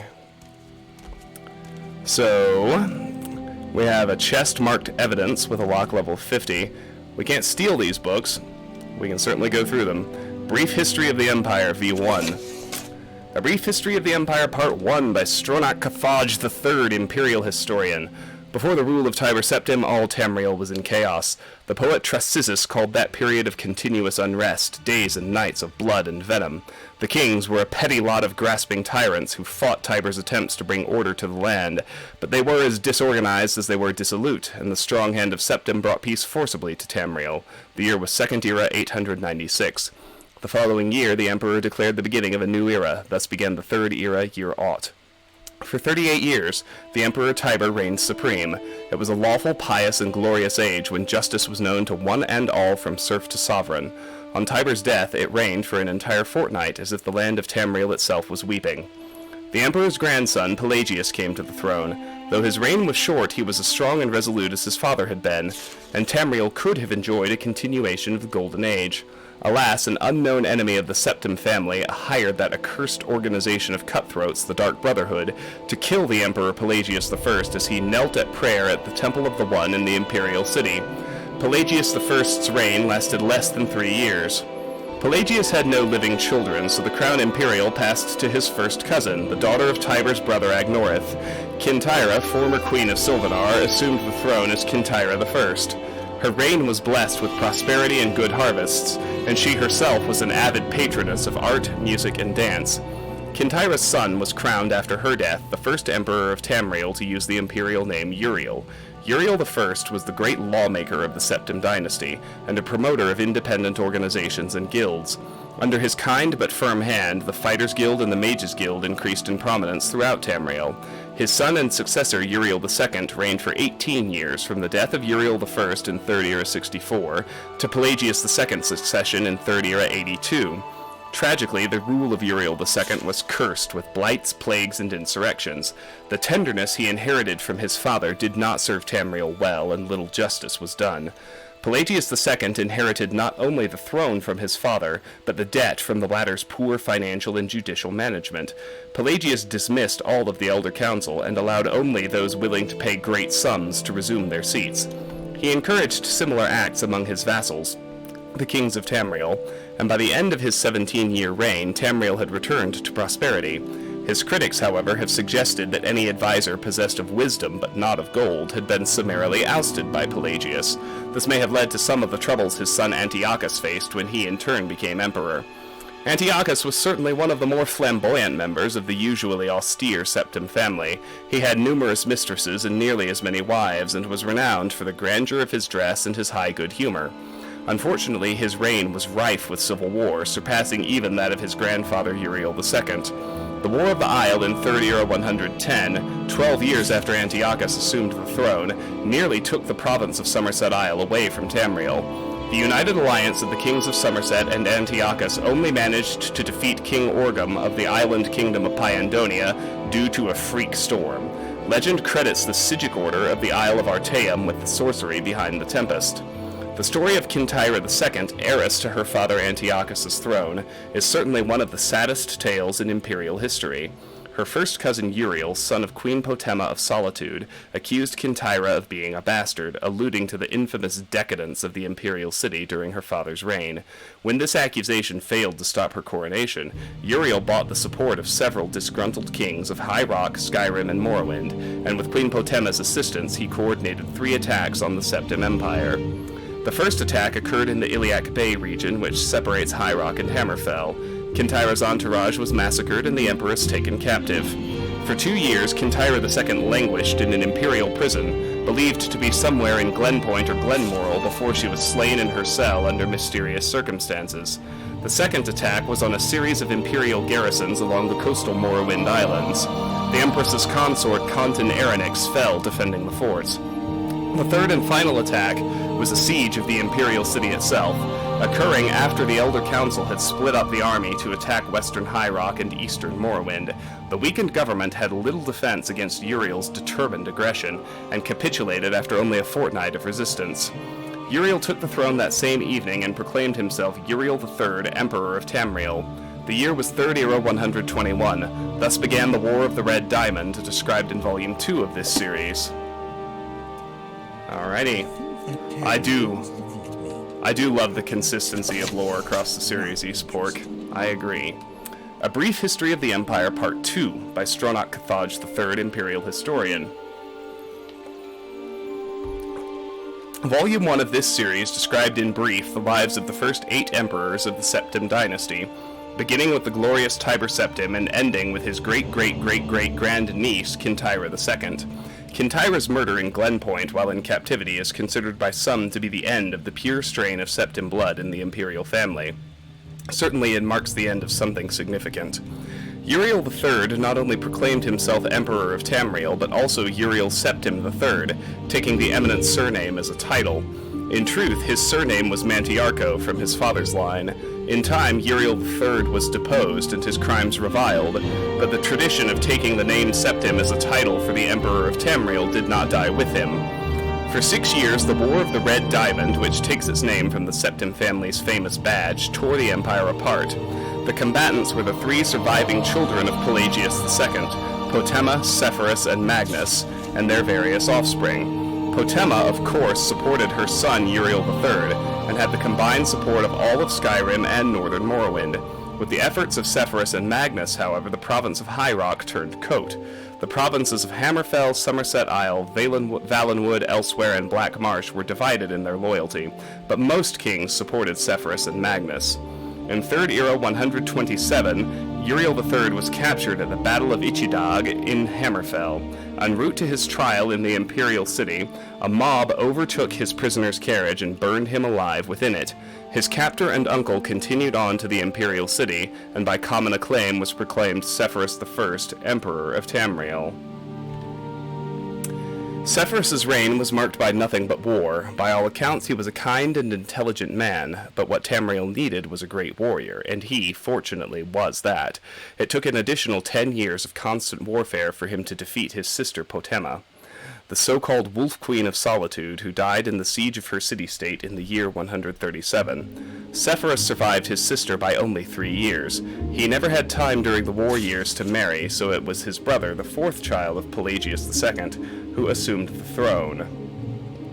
The Emperor Magnus was already elderly when he took up the imperial diadem, and the business of punishing the traitorous kings of the War of the Red Diamond drained much of his remaining strength.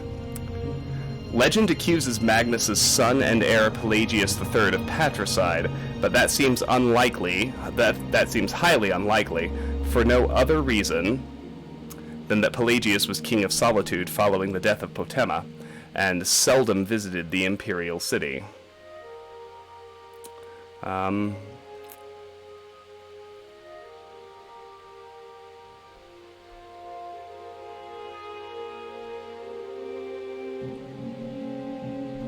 Sorry, just checking on something.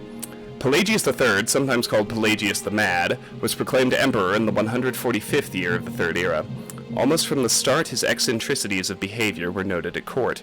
He embarrassed dignitaries, offended his vassal kings, and on one occasion marked the end of an imperial grand ball by attempting to hang himself. His long-suffering wife was finally awarded the regency of Tamriel, and Pelagius III was sent to a series of healing institutions and asylums until his death in Third Era 153 at the age of 34. The Empress Regent of Tamriel was proclaimed Empress Catariah I upon the death of her husband. Some who do not mark the end of the Septim bloodline with the death of Kintyre II consider the ascendancy of this dark elf woman the true mark of its decline. Her defenders, on the other hand, assert that though Catariah was not descended from Tiber, the son she had with Pelagius was, so the imperial chain did continue. Despite racist assertions to the contrary, Catariah's 46-year reign was one of the most celebrated in Tamriel's history. Uncomfortable in the imperial city, Catariah traveled extensively throughout the empire, such as no emperor ever had since Tiber's day. She repaired much of the damage that previous emperors' broken alliances and bungled diplomacy created. The people of Tamriel came to love their empress far more than the nobility did. Catariah's death in a minor skirmish in Blackmarsh is a favorite subject of conspiracy-minded historians. The sage Montelius's discovery, for instance, of a disenfranchised branch of the Septim family and their involvement with the skirmish was a revelation indeed. When Cassander assumed the throne upon the death of his mother, he was already middle-aged. Only half-elven, he aged like a Breton. In fact, he had left the rule of Wayrest to his half-brother Uriel due to poor health. Nevertheless, as the only true blood relation of Pelagius, and thus Tiber, he was pressed into accepting the throne. To no one's surprise, the Emperor Cassander's reign did not last long. In 2 years, he joined his predecessors in eternal slumber. Uriel the Riot, Cassander's half-brother and the child of Catariah I and her imperial consort Galavir the Riot, after the death of Pelagius III, left the kingdom of Wayrest to reign as Uriel IV. Legally, Uriel IV was a Septim. Cassander had adopted him into the royal family when he had become king of Wayrest. Nevertheless, to the council and the people of Tamriel, he was a bastard child of Catariah. Uriel did not possess the dynamism of his mother, and his long 43-year reign was a hotbed of sedition. Uriel IV's story is told in the 3rd volume of this series. Well, let's keep going. A Brief History of the Empire, Part 3, by Stronach Cathaj III, Imperial Historian. The first volume of this series told in brief the story of the succession of the first 8 emperors of the Septim dynasty, from Tiber I to Kintyre II. The second volume described the War of the Red Diamond and the 6 emperors that followed its aftermath, from Uriel III to Cassander I. At the end of that volume, it was described how the Emperor Cassander's half-brother, Uriel IV, assumed the throne of the Empire of Tamriel. It will be recalled that Uriel IV was not a Septim by birth. His mother, though she reigned as empress for many years, was a dark elf married to a true Septim emperor, Pelagius III. Uriel's father was actually Catariah I's consort after Pelagius's death, a Breton nobleman named Galavir the Riot. Before taking the throne of empire, Cassander I had ruled the kingdom of Wayrest, but poor health had forced him to retire. Cassander had no children, so he legally adopted his half-brother Uriel and abdicated the kingdom. 7 years later, Cassander inherited the empire at the death of his mother. 3 years after that, Uriel once again found himself the recipient of Cassander's inheritance. Hi, Morgan! Welcome, welcome. Nice to see you. Enjoy Genshin. Thank you for the lurk. I appreciate you. Rory! Hello to you too, my friend. Great to have you both lurking. I appreciate it. If you're not following Rory, aka Talktopus, and Mapsio Morgan, you're making a mistake and you should fix it right now. They are one of my favorite, they are each individually a couple of my favorite streamers, and they are collectively one of my favorite couples. They're extremely cute, very good streamers, play a very, very radically different styles of games. Rory is actually very, very similar to me in terms of taste and play style, so you should follow them, absolutely. Uriel IV's reign was a long and difficult one. Despite being a legally adopted member of the Septim family, and despite the Lariat family's high position, indeed they were distant cousins of the Septims, few of the Elder Council could be persuaded to accept him fully as a blood descendant of Tiber. The Council had assumed much responsibility during Catariah I's long reign and Cassander I's short one, and a strong-willed alien monarch like Uriel IV found it impossible to command their unswerving fealty. Time and again, the Council and Emperor were at odds, and time and again, the Council won the battles. Since the days of Pelagius II, the Elder Council had consisted of the wealthiest men and women in the Empire, and the power they wielded was conclusive. The Council's last victory over Uriel IV was posthumous, and Dorak, Uriel IV's son, excuse me,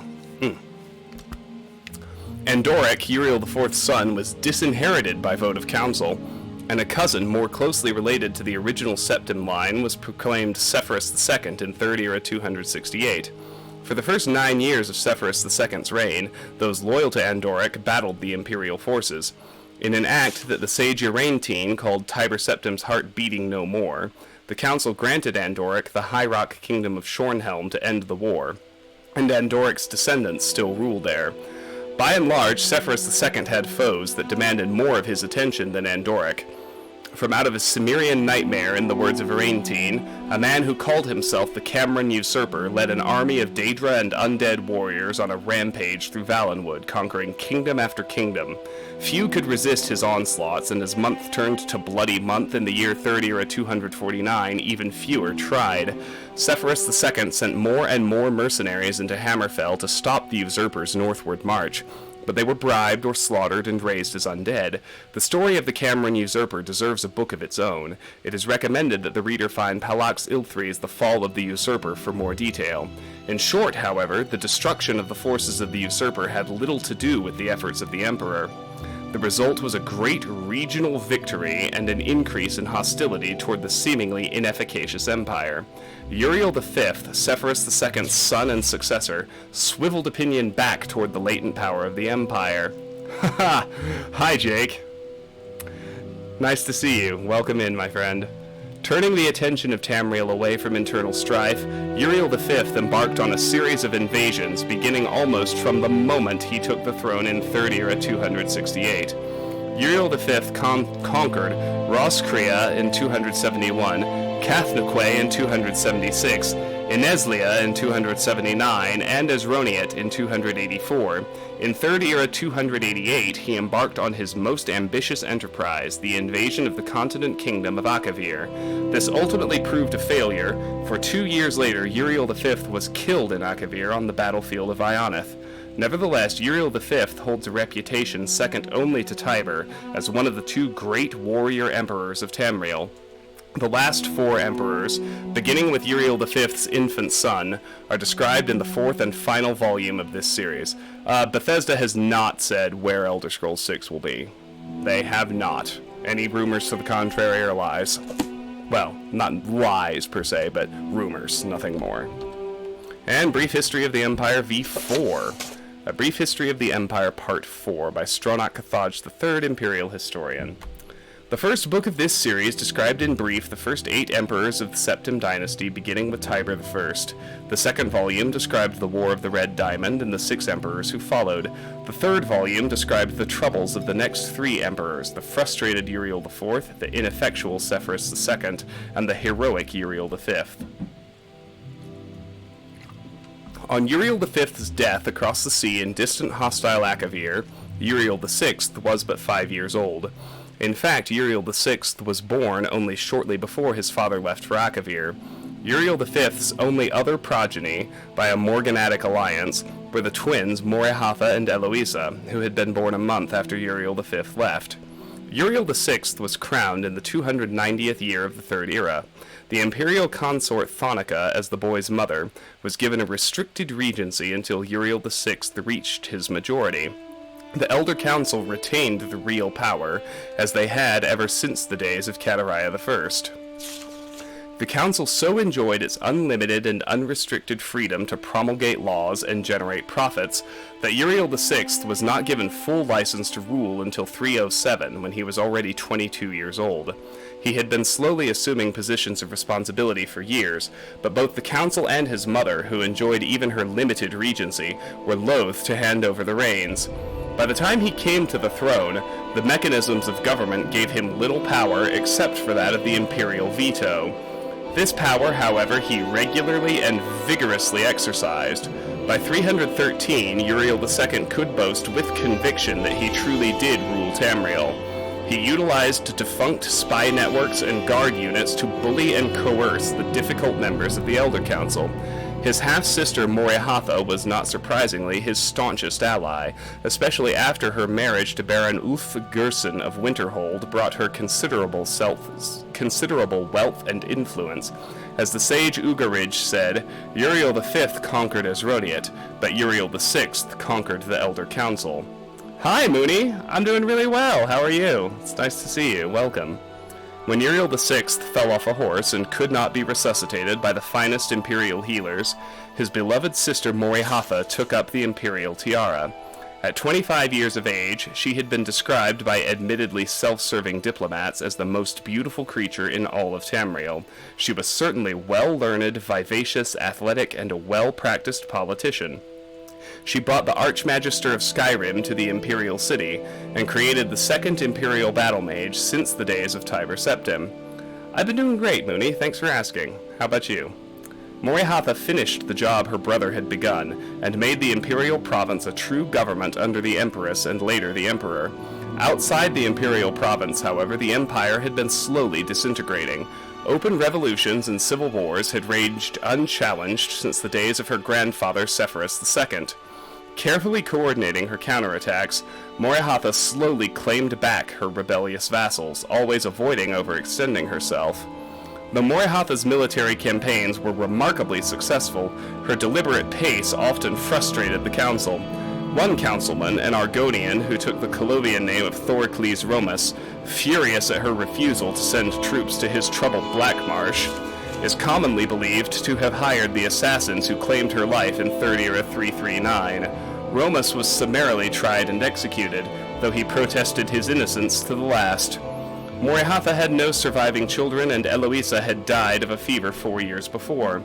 Eloisa's 25-year-old son Pelagius was thus crowned Pelagius IV. Pelagius IV continued his aunt's work, slowly bringing back under his wing the radical and refractory kingdoms, duchies, and baronies of the empire. He exercised Morehotha's poise and circumspect pace in his endeavors, but alas, he did not attain her success. The kingdoms had been free of constraint for so long that even a benign imperial presence was considered odious. Nevertheless, when Pelagius died after an astonishing 49-year reign, Tamriel was closer to unity than it had been since the days of Uriel I. Our current emperor, His Awesome and Terrible Majesty Uriel Septim VII, son of Pelagius IV, has the diligence of his great-aunt Morehotha, the political skill of his great-uncle Uriel VI, and the military prowess of his great-granduncle Uriel V. For 21 years he reigned and brought justice and order to Tamriel. In the year 3E 389, however, his imperial battle mage, Jagar Tharn, betrayed him. Uriel VII was imprisoned in a dimension of Tharn's creation. This is the first Elder Scrolls game, by the way, Arena. And Tharn used his sorcery of illusion to assume the Emperor's aspect. For the next 10 years, Tharn abused imperial privilege, but did not continue Uriel VII's schedule of reconquest. It is not yet entirely known what Tharn's goals and personal accomplishments were during the 10 years he masqueraded as his liege lord. In 3E399, an enigmatic champion defeated the battle mage in the dungeons of the Imperial Palace and freed Uriel VII from his other dimensional jail. Since his emancipation, Uriel Septim VII has worked diligently to renew the battles that would reunite Tamriel. Tharn's interference broke the momentum, it is true, but the years since then have proven that there is hope of the golden age of Tiber Septim's rule glorifying Tamriel once again. Very nice. Alright, we're done in here for now. Let me talk a little bit more about the build. So the way I have constructed it, it is to be able to, a certain extent, navigate the game and do everything I want to do without, and have skills to do it without having to grind. So I'm free to use speechcraft, which is important. It means if I need to persuade somebody up, I can do it. It doesn't matter. I'm free to use sneak. Not that I'll ever be successful at it, really. I can freely increase security, so I can unlock things as I find them. I'm just not going to do it in this room, because there are guys staring at me.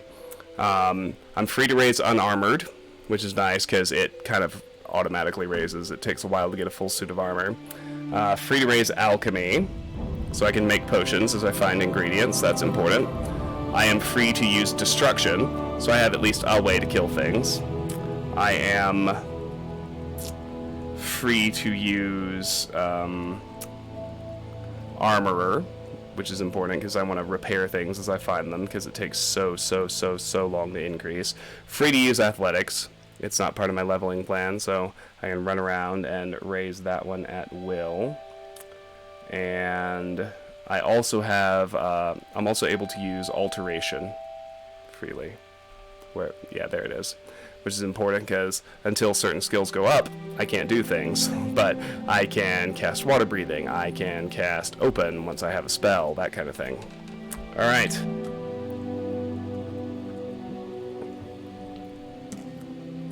I'm going to grab another beverage, make a fresh save, be right back.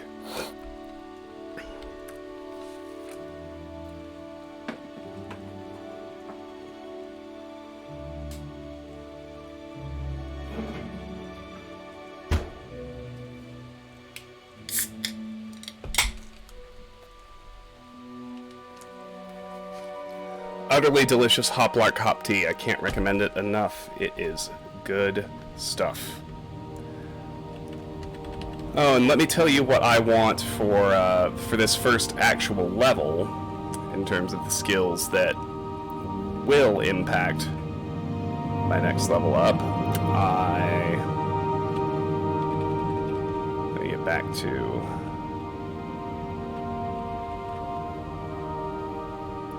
Here we go. I need to raise acrobatics by 10 points, because I want to raise strength. This 30 simply will not do. And I want to raise endurance. So we're going to do acrobatics and spear. It's Walt! Hey, buddy. It's nice to see you. Welcome, buddy. If you're not following the Waltiverse, that's a terrible, terrible mistake. It's hard to describe his streaming style. He plays all sorts of games, sometimes well, sometimes poorly. It's like... Walt's channel is almost like a really, really, really good vintage late-night variety show. He honestly reminds me of Johnny Carson. It's pretty great. You should follow Walt. If you're not following Walt, you're making a terrible mistake. And you should fix it. Thanks, man. It's good to be here. How's things? How you doing? Alright, let's run over here. So I'm gonna run from place to place, just so slowly but surely athletics goes up.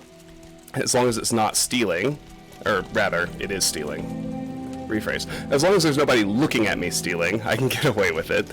So let's get all these goodies so we can sell them. Want to maximize our gold early on. So we got torches, we got buckets, we got a cup. Got a goblet. Several ingredients. Working and lurking. Nice, nice. Where are you working these days? I know you are a professional actor, so tell me more about work. This sack, these are randomized, but I'll show you things as we come across them because they're important. We have ash yams, which fortify intelligence. That's a very, very clutch potion effect. We have scuttle, which restores fatigue, along with, you know, some other blanks. Oh, stream stuff. Hey, that works too. Slowed soap, drain personality. Well, that doesn't sound great. And a trauma root, restore willpower. Next up, we have Hound Meat, Restore Fatigue. In this one, we have a Gold Cannet, Drain Health, Marshmallow, Restore Health, and Muck, Drain Intelligence. Working on stream stuff. Well, I like that too. That's grand.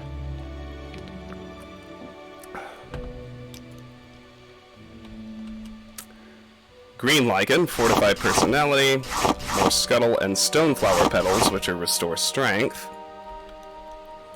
More Hound Meat, another large Kwama Egg, and 2 more Trauma Root. There we go, and here's a bedroll we can actually use and sleep in here at the start of the game. Keep an eye on my fatigue while I'm running around, but in this room, we can take the paper, we can take the basket, we can take all the silverware plate, fork, knife, silverware cup, silverware bowl, silverware pitcher, more paper, and a silver candlestick. We can sell all of these things when we get out to the trade house, and it will help us immensely. More crab meat, 2 scrib jerky, that's new. The first effect is restore fatigue. And a small Kwama egg, the only effect is restore fatigue. In here we've got more crab meat, more scrib jerky, and another small Kwama egg. Pewter candlestick, plates, 4 goblets, 6 bottles, another silverware pitcher, silverware bowl, bowls, flasks. We got the gold out of that chest. And I forgot to look at the Flynn I picked up earlier, the effect of which is Fortify Willpower 20 points for 60 seconds and Fortify Strength 20 points for 60 seconds. Not bad. And here we have Mazda. Fortify Strength, 20 points for 60 seconds. Drain Willpower, 20 points for 60 seconds. And a third mystery effect. That's booze as well. We're at 126 out of 150. Good news is we're about to go offload. And we have one more book. The Firmament by Folke. The stars of Tamriel are divided into 13 constellations. 3 of them are the major constellations known as the Guardians. These are the Warrior, the Mage, and the Thief. Each of the Guardians protects its 3 charges from the 13th constellation, the Serpent. When the sun rises near one of the constellations, it is that constellation's season. Each constellation has a season of approximately 1 month. The Serpent has no season, for it moves about in the heavens, usually threatening one of the other constellations. The Warrior.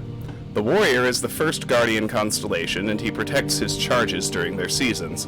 The Warrior's own season is Last Seed, when his strength is needed for the harvest. His charges are the Lady, the Steed, and the Lord. Those born under the sign of the Warrior are skilled with weapons of all kinds, but prone to short tempers. The Mage. The Mage is a Guardian constellation whose season is Rain's Hand, when magicka was first used by men. His charges are the Apprentice, the Golem, and the Ritual. Those born under the Mage have more magicka and talent for all kinds of spellcasting, but are often arrogant and absent-minded. The Thief. The Thief is the last Guardian constellation, and her season is the darkest month of Evening Star. Her charges are the Lover, the Shadow, and the Tower. Those born under the sign of the Thief are not typically thieves, though they take risks more often and only rarely come to harm. They will run out of luck eventually, however, and rarely live as long as those born under other signs. The Serpent. The Serpent wanders about in the sky and has no season, though its motions are predictable to a degree.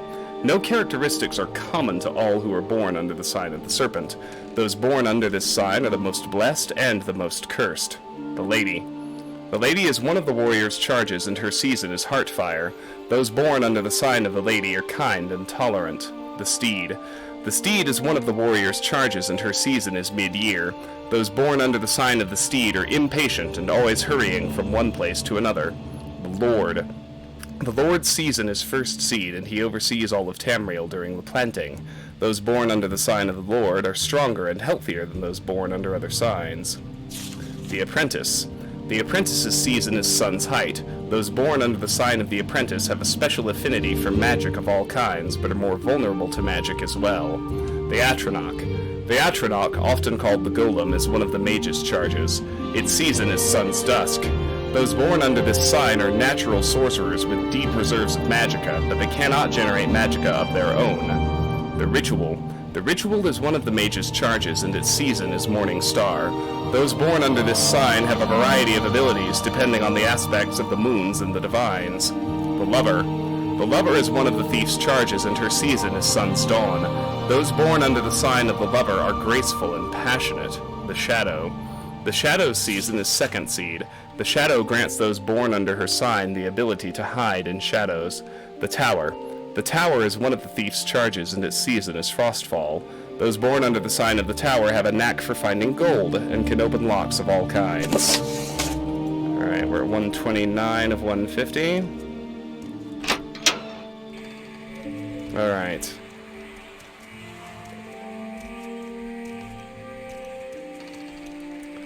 See if we can get a bowl and a vase out of this barrel. And we can also get this lantern off the wall. Travel lantern. Any time now. This room we can't loot yet. He'll catch us stealing. So one thing to do real quick, and actually, this is going to seem silly. I'm going to jump everywhere for a little bit until acrobatics has gone up 10 ranks from 10 to 20. That'll get me a +5 strength multiplier the next time I level up. Just so you know what's going on. Why I'm doing such silliness.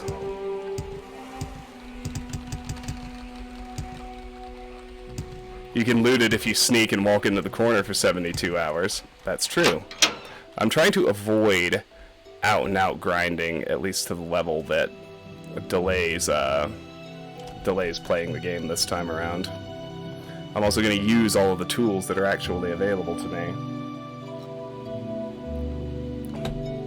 Oh, wait. Duh. Gotta talk to Fargoth before I go to a reel. What's the matter with me? There's Fargoth.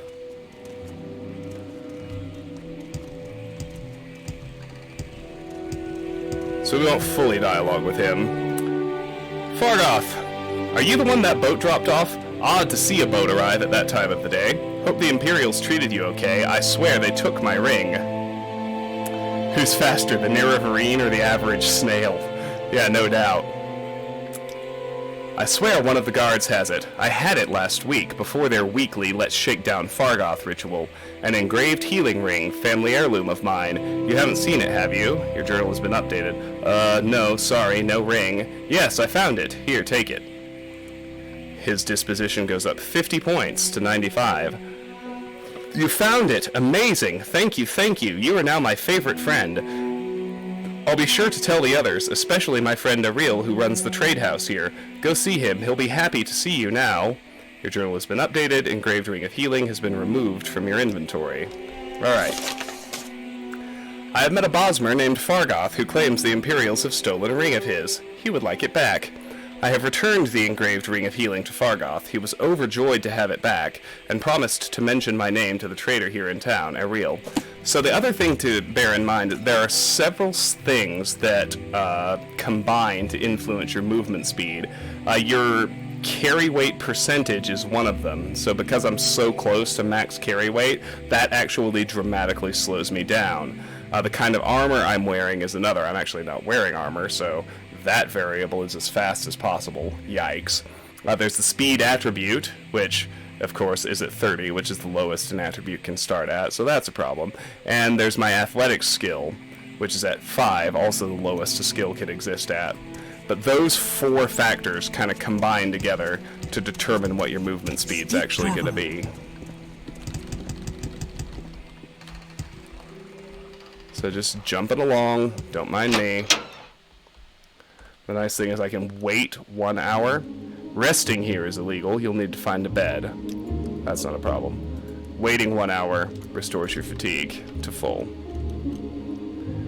Welcome to Ariel's Trade House. I barter for goods or coin. I also have a small selection of spells for sale. No credit. You want a little advice? That's free. That's all that's free. Would you like to hear about our most popular potions, our most popular scrolls? So to make as much money as possible, I want to get his disposition to 100. That's the first thing. So I do need to cheese this a little bit to try and get his... Honor, to be sure. Try and successfully admire him and get his disposition up. As you can see, it's not easy to do. I may just accept it at 90 until I can get some training in the skill. In fact, that is exactly what I'm going to do. It is really no trouble at all. So let's barter with him. I'm not going to mess with haggling because I don't want to raise mercantile yet. So I'm going to keep my iron dagger for now because it's the only weapon I have. I will sell the Flynn. Make sure you sell things one at a time. You'll get more gold that way. I will sell both Mazdas. Keep my alchemy ingredients until I can make them into potions. We can sell the note to Riskar. We can sell the directions to Caius Cosades. We need to keep the package. We can sell the firmament. We can sell both of these papers. We can keep the lockpick. We can sell all of this stuff. This clutter.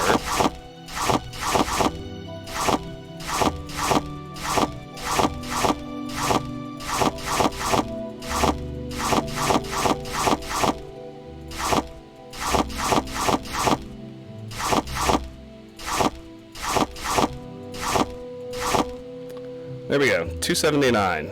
Not bad. That raised his disposition to 91. First thing I want to look at are his spells. Absorb Fatigue, School Mysticism, Absorb Fatigue, 5 to 20 points for 30 seconds on touch. Spark, Destruction, Shock damage, 2 to 20 points for 1 second and 5 feet on target. Jack of Trades, Restoration, Fortify Luck, 10 points for 60 seconds on self. Father's Hand, Illusion, Sanctuary, 1 to 40 points for 5 seconds on self. Resist Magicka, Restoration, Resist Magicka, 10% for 5 seconds on self. Hearth Heal, Restoration, Restore Health 20 to 80 points for 1 second on self. Fireball, Destruction, Fire damage 2 to 20 points for 1 second and 5 feet on target. And Frostbite, Destruction, Frost damage 15 to 30 points for 1 second on touch. So the only things I can currently use in the world of my leveling plan are the destruction spells. So I'm going to buy those out the gate. Spark, Frostbite, and Fireball. Start there. Let's see what else he has. I look at weapons. I'm actually going to sell the Iron Dagger because I can't use short blades now anyway. Hey, Meerkat! Good to see you, my friend. Welcome, welcome. How are things? Please lay an insult on me. It's just our ritual greeting. So he's got 2 varieties of Iron Spear. There's a much better version that has, well, I guess this one's got better maximum thrust damage. So you can see, yeah, we've got 2 varieties here. There's an Iron Spear, 2-handed, 1 to 3, 1 to 3, 5 to 20, total durability 400. And this is 2 to 4, 2 to 4, 6 to 15, total durability 600. I'm going to go for the higher total durability.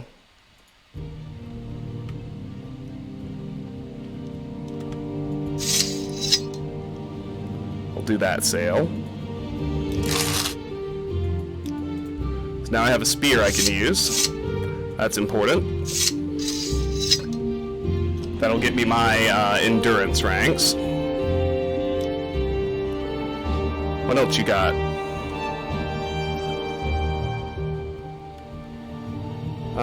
Not really interested in any other weapons at this juncture.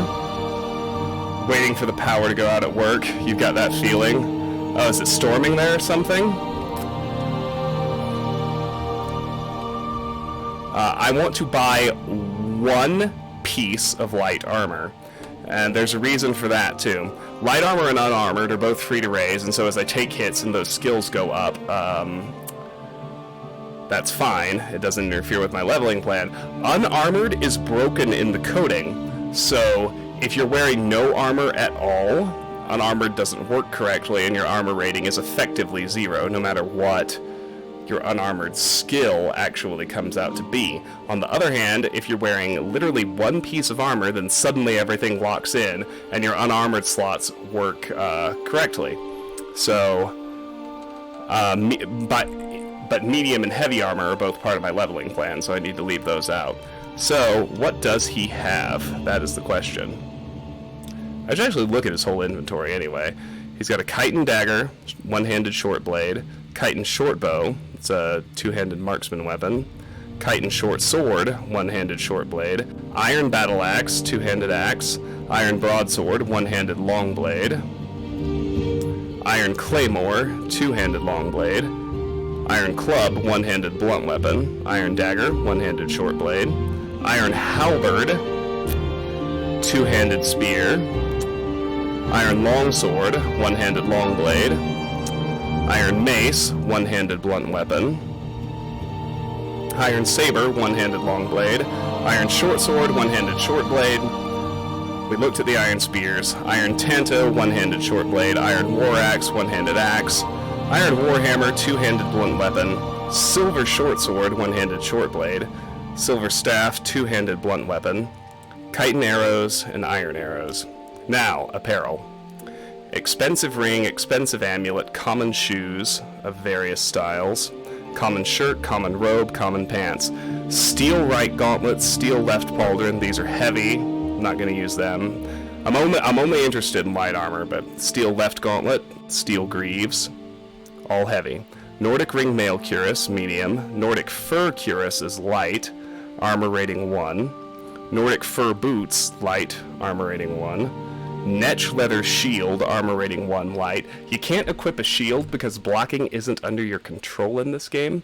It's automatic, and block is actually part of my leveling plan. It's governed by agility. So we can't equip shields yet. Netch leather cuirass, armor rating 1, light. Iron shield, heavy. Iron right gauntlet, iron left gauntlet, iron helmet, iron greaves, iron cuirass. Imperial chain cuirass is medium. Imperial chain coif is medium. Chitin shield, light. Chitin right pauldron, light. Chitin right gauntlet, light. Chitin left pauldron, light. Chitin left gauntlet, light. Chitin cuirass, light. And chitin boots, light. So for light armor, we can... I just want to buy one piece so that my unarmored slots work correctly. It's not like I have unarmored skill, but... So what's the... So my light options are a Nordic fur cuirass. That's value 35, rating 1. Chitin cuirass, value 45, rating 3. That's definitely better.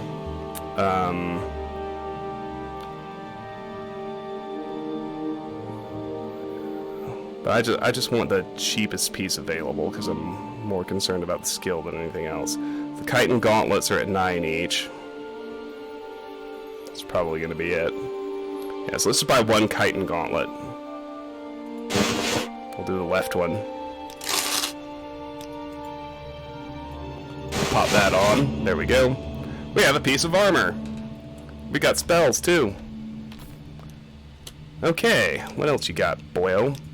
Magic items. He's got 2 Cyrodiilic Brandy.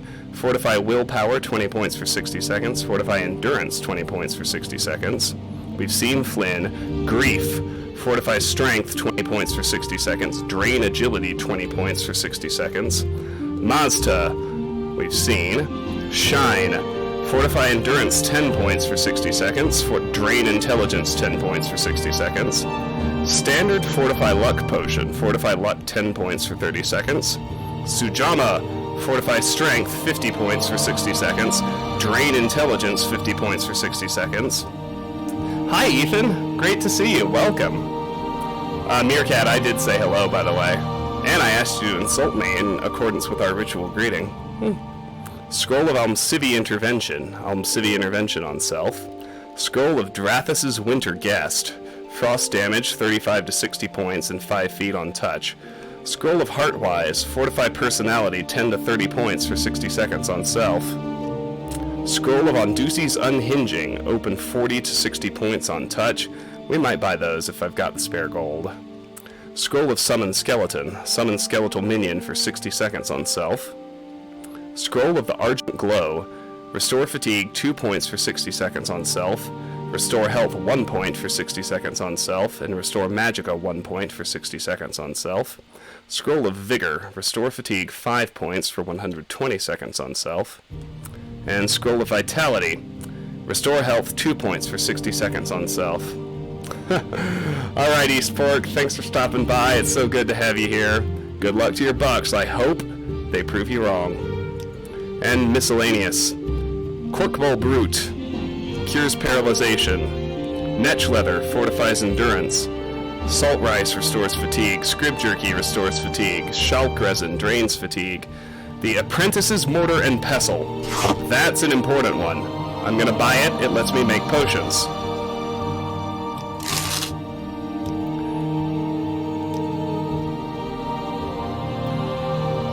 Lives of the Saints. Oh, the scrolls show up in Miscellaneous too, that's weird. And then all the junk I sold him. And finally, he has 2 Journeyman's Probes and 7 Journeyman's Armor's Hammers. And when I'm buying, I want to do a whole stack. I want to buy all that stuff.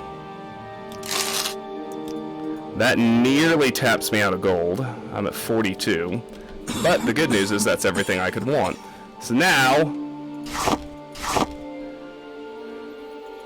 we need to look at our potion ingredients. We can make money this way, but it's not easy. We're going to fail at potion making quite a lot at the outset. Then we can turn around and sell these. So let's begin with the stuff we've got plenty of that only has a single effect, like bread, and like a small kwama egg. Potions failed. Now I am not willing to waste potions, or potion ingredients. Honor, to be sure. This kind of makes things a pain in the ass, but you do what you have to do.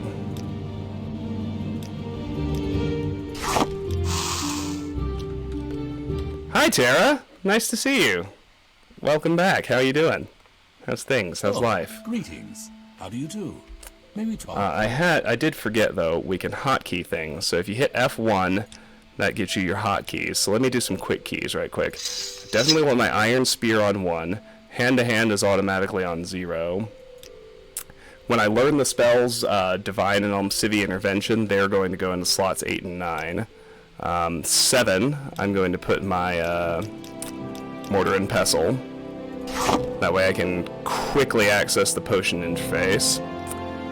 6, I'm going to put my, not an ingredient, I'm going to put my Armor's Hammers there, so I can repair things. And then 4 and 5, I'm going to do lockpicks and probes, respectively. No, gosh, come on now. There we go, lockpick and probe. Alright, very good. So now I can hit 7 and immediately get to the potion menu. That helps somewhat. And then I just gotta fudge it. And then, Welcome. If you wish to talk, it's really no trouble at all. try and get my potion made. It's difficult, as you can see. What kind of build are we doing this time? Definitely power gamey, but I'm not gonna grind like I did on my original playthrough. Hooray! We made a potion. Let's turn around and profit. Restore fatigue. 4 points for 13 seconds. Yay, profit. 7 gold. So we'll do a spot of this for a hot minute. Another one. Profit.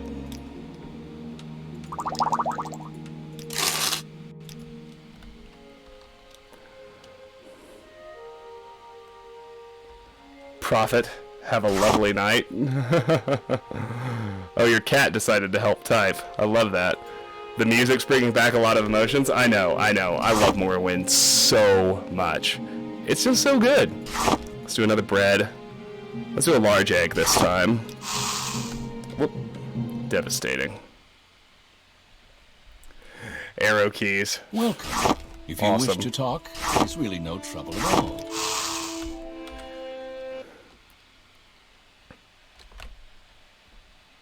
An honor, to be sure. Yes, yes, yes. Large egg and bread. There we go. I was gonna say, I shouldn't be that bad at it, though. Make money, money, make money, money, money, as they say. Bread and large eggs. Jeremy Soul is a saint. Yeah, the music in this game is so good, and this game is so good. So good. Come on, one more. You got this, boyo. You can do it. You can do it!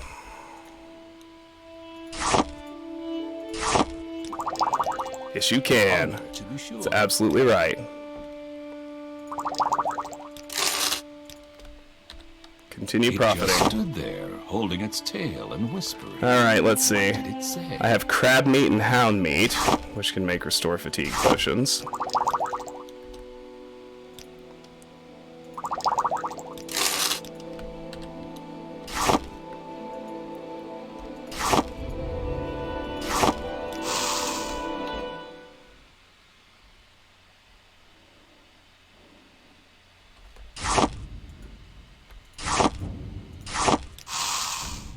Do do do do do do.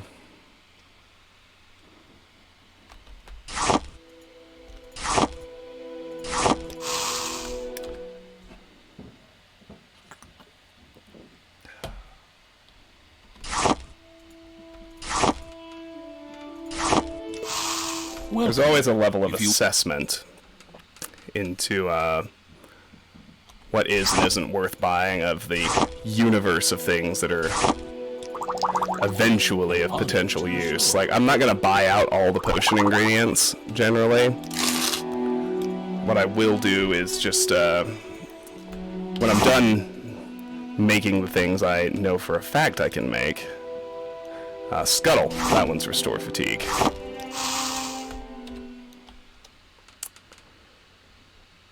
I'll look over...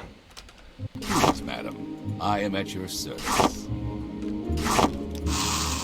I will look over the things that he sells just to see if there's any effect overlap where I can be sure I'm actually able to make a potion. Oh, Scrib Jerky is also restore fatigue. I should do that instead. Because then I'll have 3 and 3 with Jerky and Scuttle. Oh, greetings. More profit, more profit. More alchemy skill. Your classic was the restocking trauma root and racer plumes. Oh, yes. Levitation potions, baby. Oh, greetings. How do you do? There we Can go. we talk?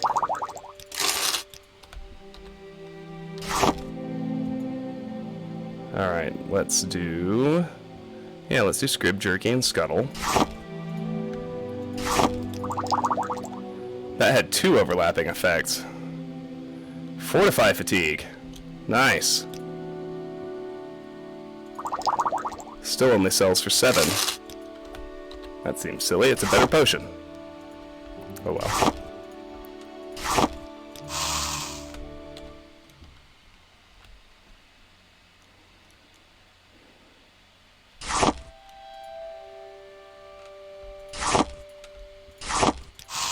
Please, madam. It's not very surprising that my potion is failing and it's not very good. I only have a mortar and pestle, and it's of the lowest quality in the game. If levitation potions were a real thing, how long would it take for a lawsuit to happen because someone was dumb and got hurt? Less than 1 hour. Less than 1 hour. Well, no, it takes longer than that to draft a complaint. It would take less than an hour for someone to be dumb and get hurt. And then to actually draft up the complaint and file the lawsuit, less than 24 hours. Alright, Jerky and Scuttle.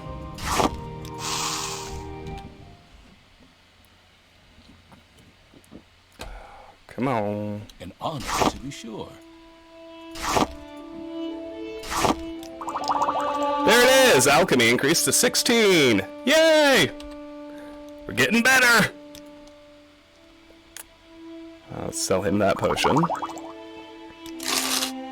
That's probably... Restore strength, drain personality, drain intelligence, restore health, fortify personality, drain health, fortify intelligence, and restore willpower. Yeah, okay, so that's everything where I am currently able to be certain I can make a potion. So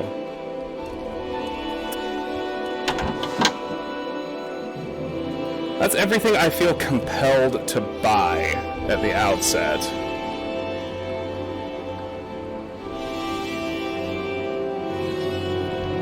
Let's head out here and chat with people.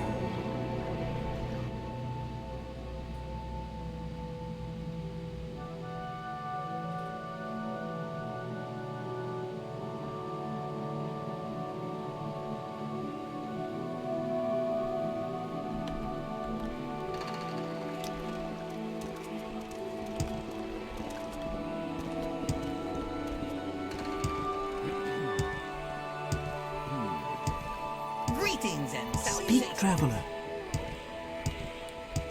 Let's head over here.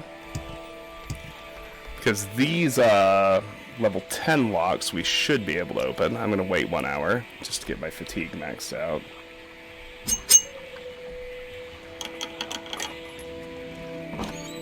That's excellent. We can lockpick here as well. I would rather not burn through all the uses of my lockpick so fast, since, gosh, what am I even trying to say, since I only have one right now. You can't believe everyone doesn't just live in Vivek and use the shrine to stop the moon to commute. True enough. That would be easy mode. Excellent. So now, with that done, we can hop back in here. This is just maximizing my chances to raise security. Yes? We can talk to Celis Gravius about one of the official plugins. Your timing is excellent. I am looking for someone to lead a band of adventurers to Firemoth Fort. This Imperial fort offshore to the west was captured years ago by the undead horn of Grrn, who literally marched out of the ocean and overran the garrison there. The survivors were forced to leave behind the ward of Akavir, and I'm looking for someone to lead a group to retrieve it. Are you up for it? I can lead this group. Show me the way. Excellent. Head out back to the dock. You'll meet your crew there. Talk to the boat captain about the trip to Firemoth. May the divines go with you and with our blessings. Grrn fight at level 1? Absolutely not. No. We're doing the dialogue, that's all. The Ward of Akavir. It's an enchanted shield made from the skin of a dragon. The legions hold this priceless artifact in high regard. It must be retrieved from Firemoth Fort if we are to preserve our honor. See, Imperial Legion. That. Solstheim. A terrible place, I've heard. There's a boat from Kuhl if you have any reason to go. Okay, fair enough. Alright. Now, let's go actually dialogue with Fargoth. Acrobatics is at 11. You're gonna be fucking old like me! That's right, dude. Get ready. Alright, let's harvest mushrooms while we're out here. Violet Comprises. The top effect is water walking.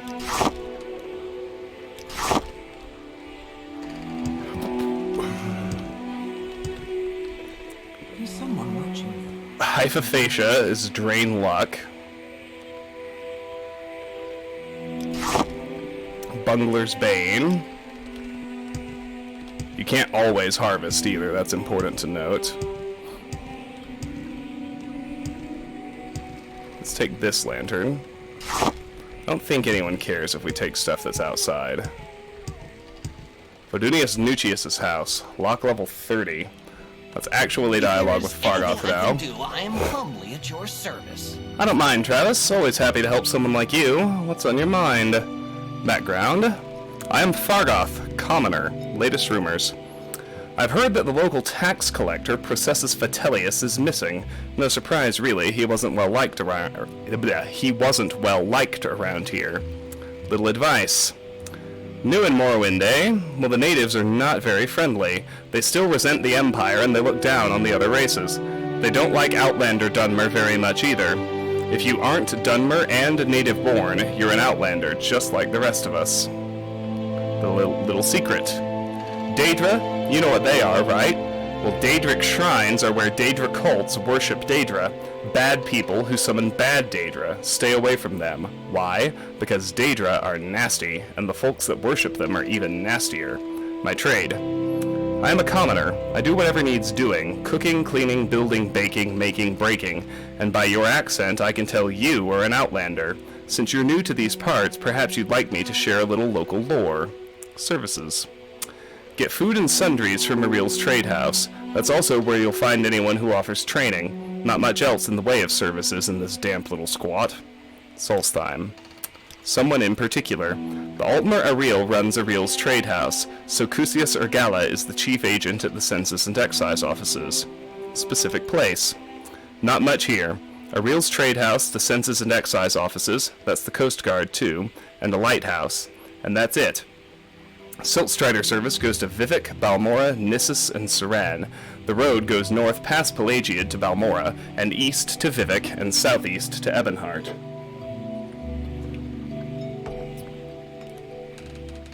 Alright, let's keep talking to everybody. And jumping around. Who do we have here? My time is precious, so make it quick. Teleri Helvey. You're new to Seyda Neen, right? I'm Teleri Helvey. I'm sure you have questions. Go ahead. Ask. I have plenty of time. Background. I am Teleri Helvey, commoner. Latest rumors. Little advice.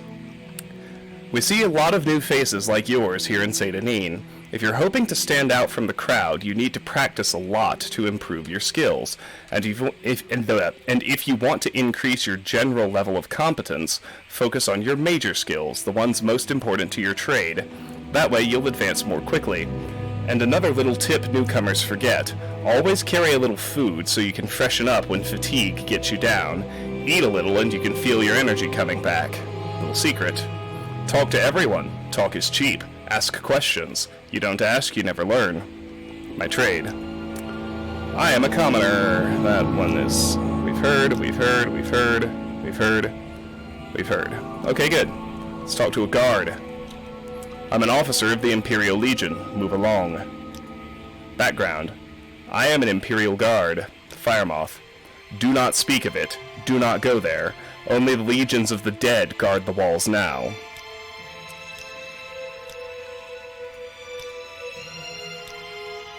Little advice.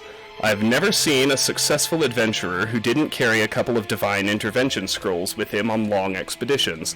2 reasons. Emergency exit, and it lets you move a lot more loot than you can carry on foot, and faster goes without saying.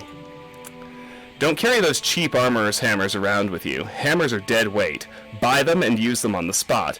If you're a short blade specialist and you like to travel light, it's often cheaper to own and carry backup weapons. Interesting. I haven't tried my hammers yet. I should do that. Okay, I don't have any damaged gear either. Nice. Alright. Vodunius Nucius. Time now. You want to make sure to talk to this guy? There's actually a little side quest with him. Yes? What do you want? If you're looking to get out of Seyda Neen, I'll be happy to give you a little advice. Time to take out the fat man. Background. I am Vodunius Nucius, commoner. Little advice. New here? Take the Siltstrider to Vivek or Balmora. Fast and cheap, no trouble with wild animals, and smugglers, and bandits, and outlaws. Go see Darvain Hlaren over at the Strider Port, over the bridge and east along the water, and tell her Vodunius Nucius sent you. Little secret.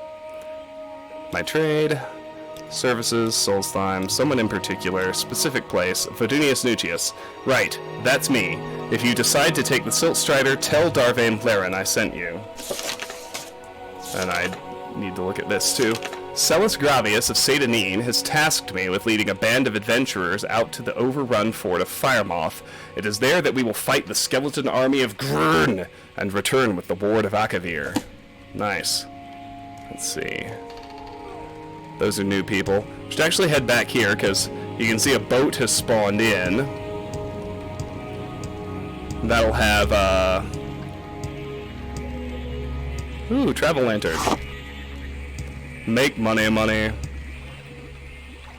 We can chat with this guy. Silmadar. Are you ready to sail to Firemoth Fort? No. I will wait here until you are ready. Background. I am Silmadar, commoner. Little advice. Don't expect the natives to take to you right away. Colonists like us, outlanders, settlers from the other provinces, will be more open and friendly at the start. Then, maybe when you do a few things, get your name around, gain a reputation, then the locals will open up a little. Stick to your own kind to start, and it will go a little easier. Little secret. If you're thinking of traveling up country near Sheagored or out Molad Amr way or inside the Ghost Fence, you need to know about Corporus. It's a disease that turns normal creatures into beasts, turns men into twisted, mad lumps of flesh, superhumanly strong and full of hatred. You get Corporus from fighting with diseased creatures. It's hard to get Corporus, but harder to get rid of it. In fact, I hear there is no cure. Alrighty. And one other thing that reminds me we haven't peeked at yet. Reputation, your fame rating in the world of Morrowind. Bounty, the penalty you must pay for your crimes if caught. Those are both at 0. Alchemy's up to 16, hooray! Alright, Silmdar. Another lantern we can swipe, that's good.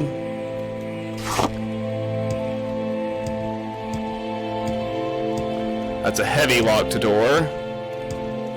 Can just about guarantee I can't do anything with that yet. Let me look at these other houses. Traveler. Teruris Gurvain's house. The trade house with a lock level of 70. Yeah, no one cares if we take the lanterns, that's nice. Acrobatics is at 12. Good, good. Take that lantern.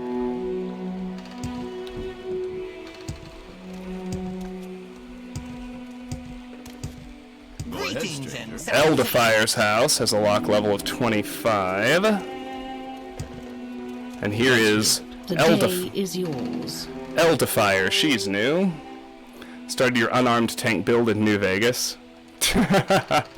Yes, I love unarmed builds in New Vegas. Anyone who watched my playthrough of it on YouTube will tell you. We called him the Ass Puncher, a stealthy unarmed specialist. I haven't seen your high elf face before. Would you like a little advice, or are you looking for someone in particular? Background. I am Eldefire, commoner. Little advice. You look like you can take care of yourself. Then why don't you do something about those smugglers in Adamasartus Cave? It's right over there near the Siltstrider port. Yet these guards, look at them, just strutting around. Someone must have paid them to ignore the smuggling going on here. Little secret. My trade. Services, Solstheim, someone in particular. Ah, we can ask her about Altmer. We'll do that in a second. We Altmer are proud, wise, and beautiful. The Empire is built on the arts, crafts, and sciences of the High Elves. Our pure blood protects us from disease and makes us superior spellcrafters. Yeah, she's not arrogant at all. Indrel Rathryan. I'm Indrel Rathryan. Welcome to scenic Seyda Neen, gateway to Morrowind. Are you looking for someone in particular, or do you just want a little advice? Background. I am Indrel Rathryan, commoner. Little advice. Phew, you're bitter green, Outlander. Might as well wear a sign. New in town. Word of advice. Buy a little goodwill. Lose a few drakes, gain a friend. Folks will loosen up if you spread a little of the Emperor's gold around. Little secret. If someone attacks you first, you have the right to defend yourself. If someone doesn't attack you first, you're going to break the law if you attack him. Alright. Make it quick, Outlander. We'll go over here first.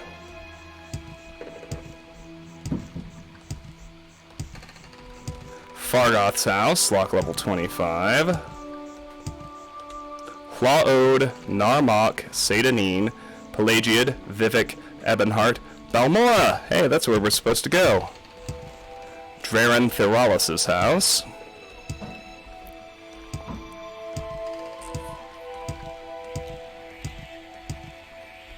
Luminous Rusula. It's also got a top effect of water breathing, so I'll be able to make a few water breathing potions. That could be worthwhile. Heading up to the Silt Strider platform for now. I should be the one giving little advice. Always have one endurance skill as a major or minor. True story. Where would you like to go? Here's Darvaim Hlaran. This is the seaport village of Seyda Neen, Outlander, in the Bitter Coast region. I'm a caravaner, and I manage the Silt Strider port here. Tell me your destination if you're looking for a ride, or if you're new to Seyda Neen, I can help you with local services, or any specific place in Seyda Neen you're looking for. Or if you want someone in particular, maybe I know where to look. So I'm not going to mess with her here, but since I haven't gone over it yet, the persuasion window. This is what the persuasion options do. If you fail at any of them, they just lose reputation, or disposition, period, full stop. Admire is a free way to permanently boost someone's disposition. It's also the most difficult to succeed at. Intimidate is a temporary boost. It goes much higher than Admire does. It's easier to pull off, but when you leave and return, their disposition tanks to well below where it started out. Taunt is an interesting option. Doesn't cost anything, it's pretty hard to pull off, but if you successfully taunt an NPC enough times, they will actually attack you. So it's a way you can legally turn people hostile. If you get them to attack you first, like we were just told, it's not breaking the law to kill them. And then the 3 tiers of bribe, 10, 100, or 1,000 gold, have increasing ease of success. They raise disposition permanently, and also as you bribe more gold, disposition increase is higher. With her, we have the option to travel. We can go to Balmora, Vivek, Saran, or Nissus.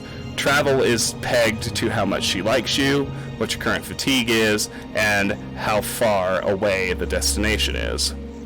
Let's do her dialogue. Background. I am Darvaim Hlaran, caravaner. Destination. I can take you by Silt Strider from Seyda Neen to Balmora, Vivek, Nissus, and Saran. My trade. I'm a caravaner. I can transport you by Silt Strider to various destinations for a modest fee.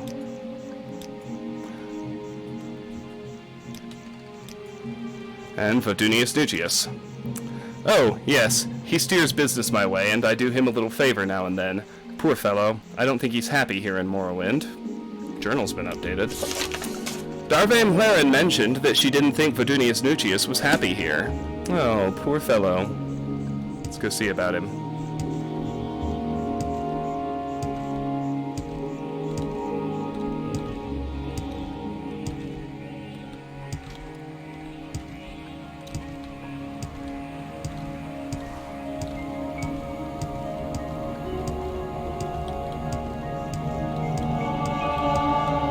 Acrobatics. I'm going to stop jumping when acrobatics hits 20. That's the key threshold where it's gone up by 10, and I'll get my +5 to strength when I level up. Where'd Vodunius go? There he is. I'm waiting. You again? Vodunius Nugius.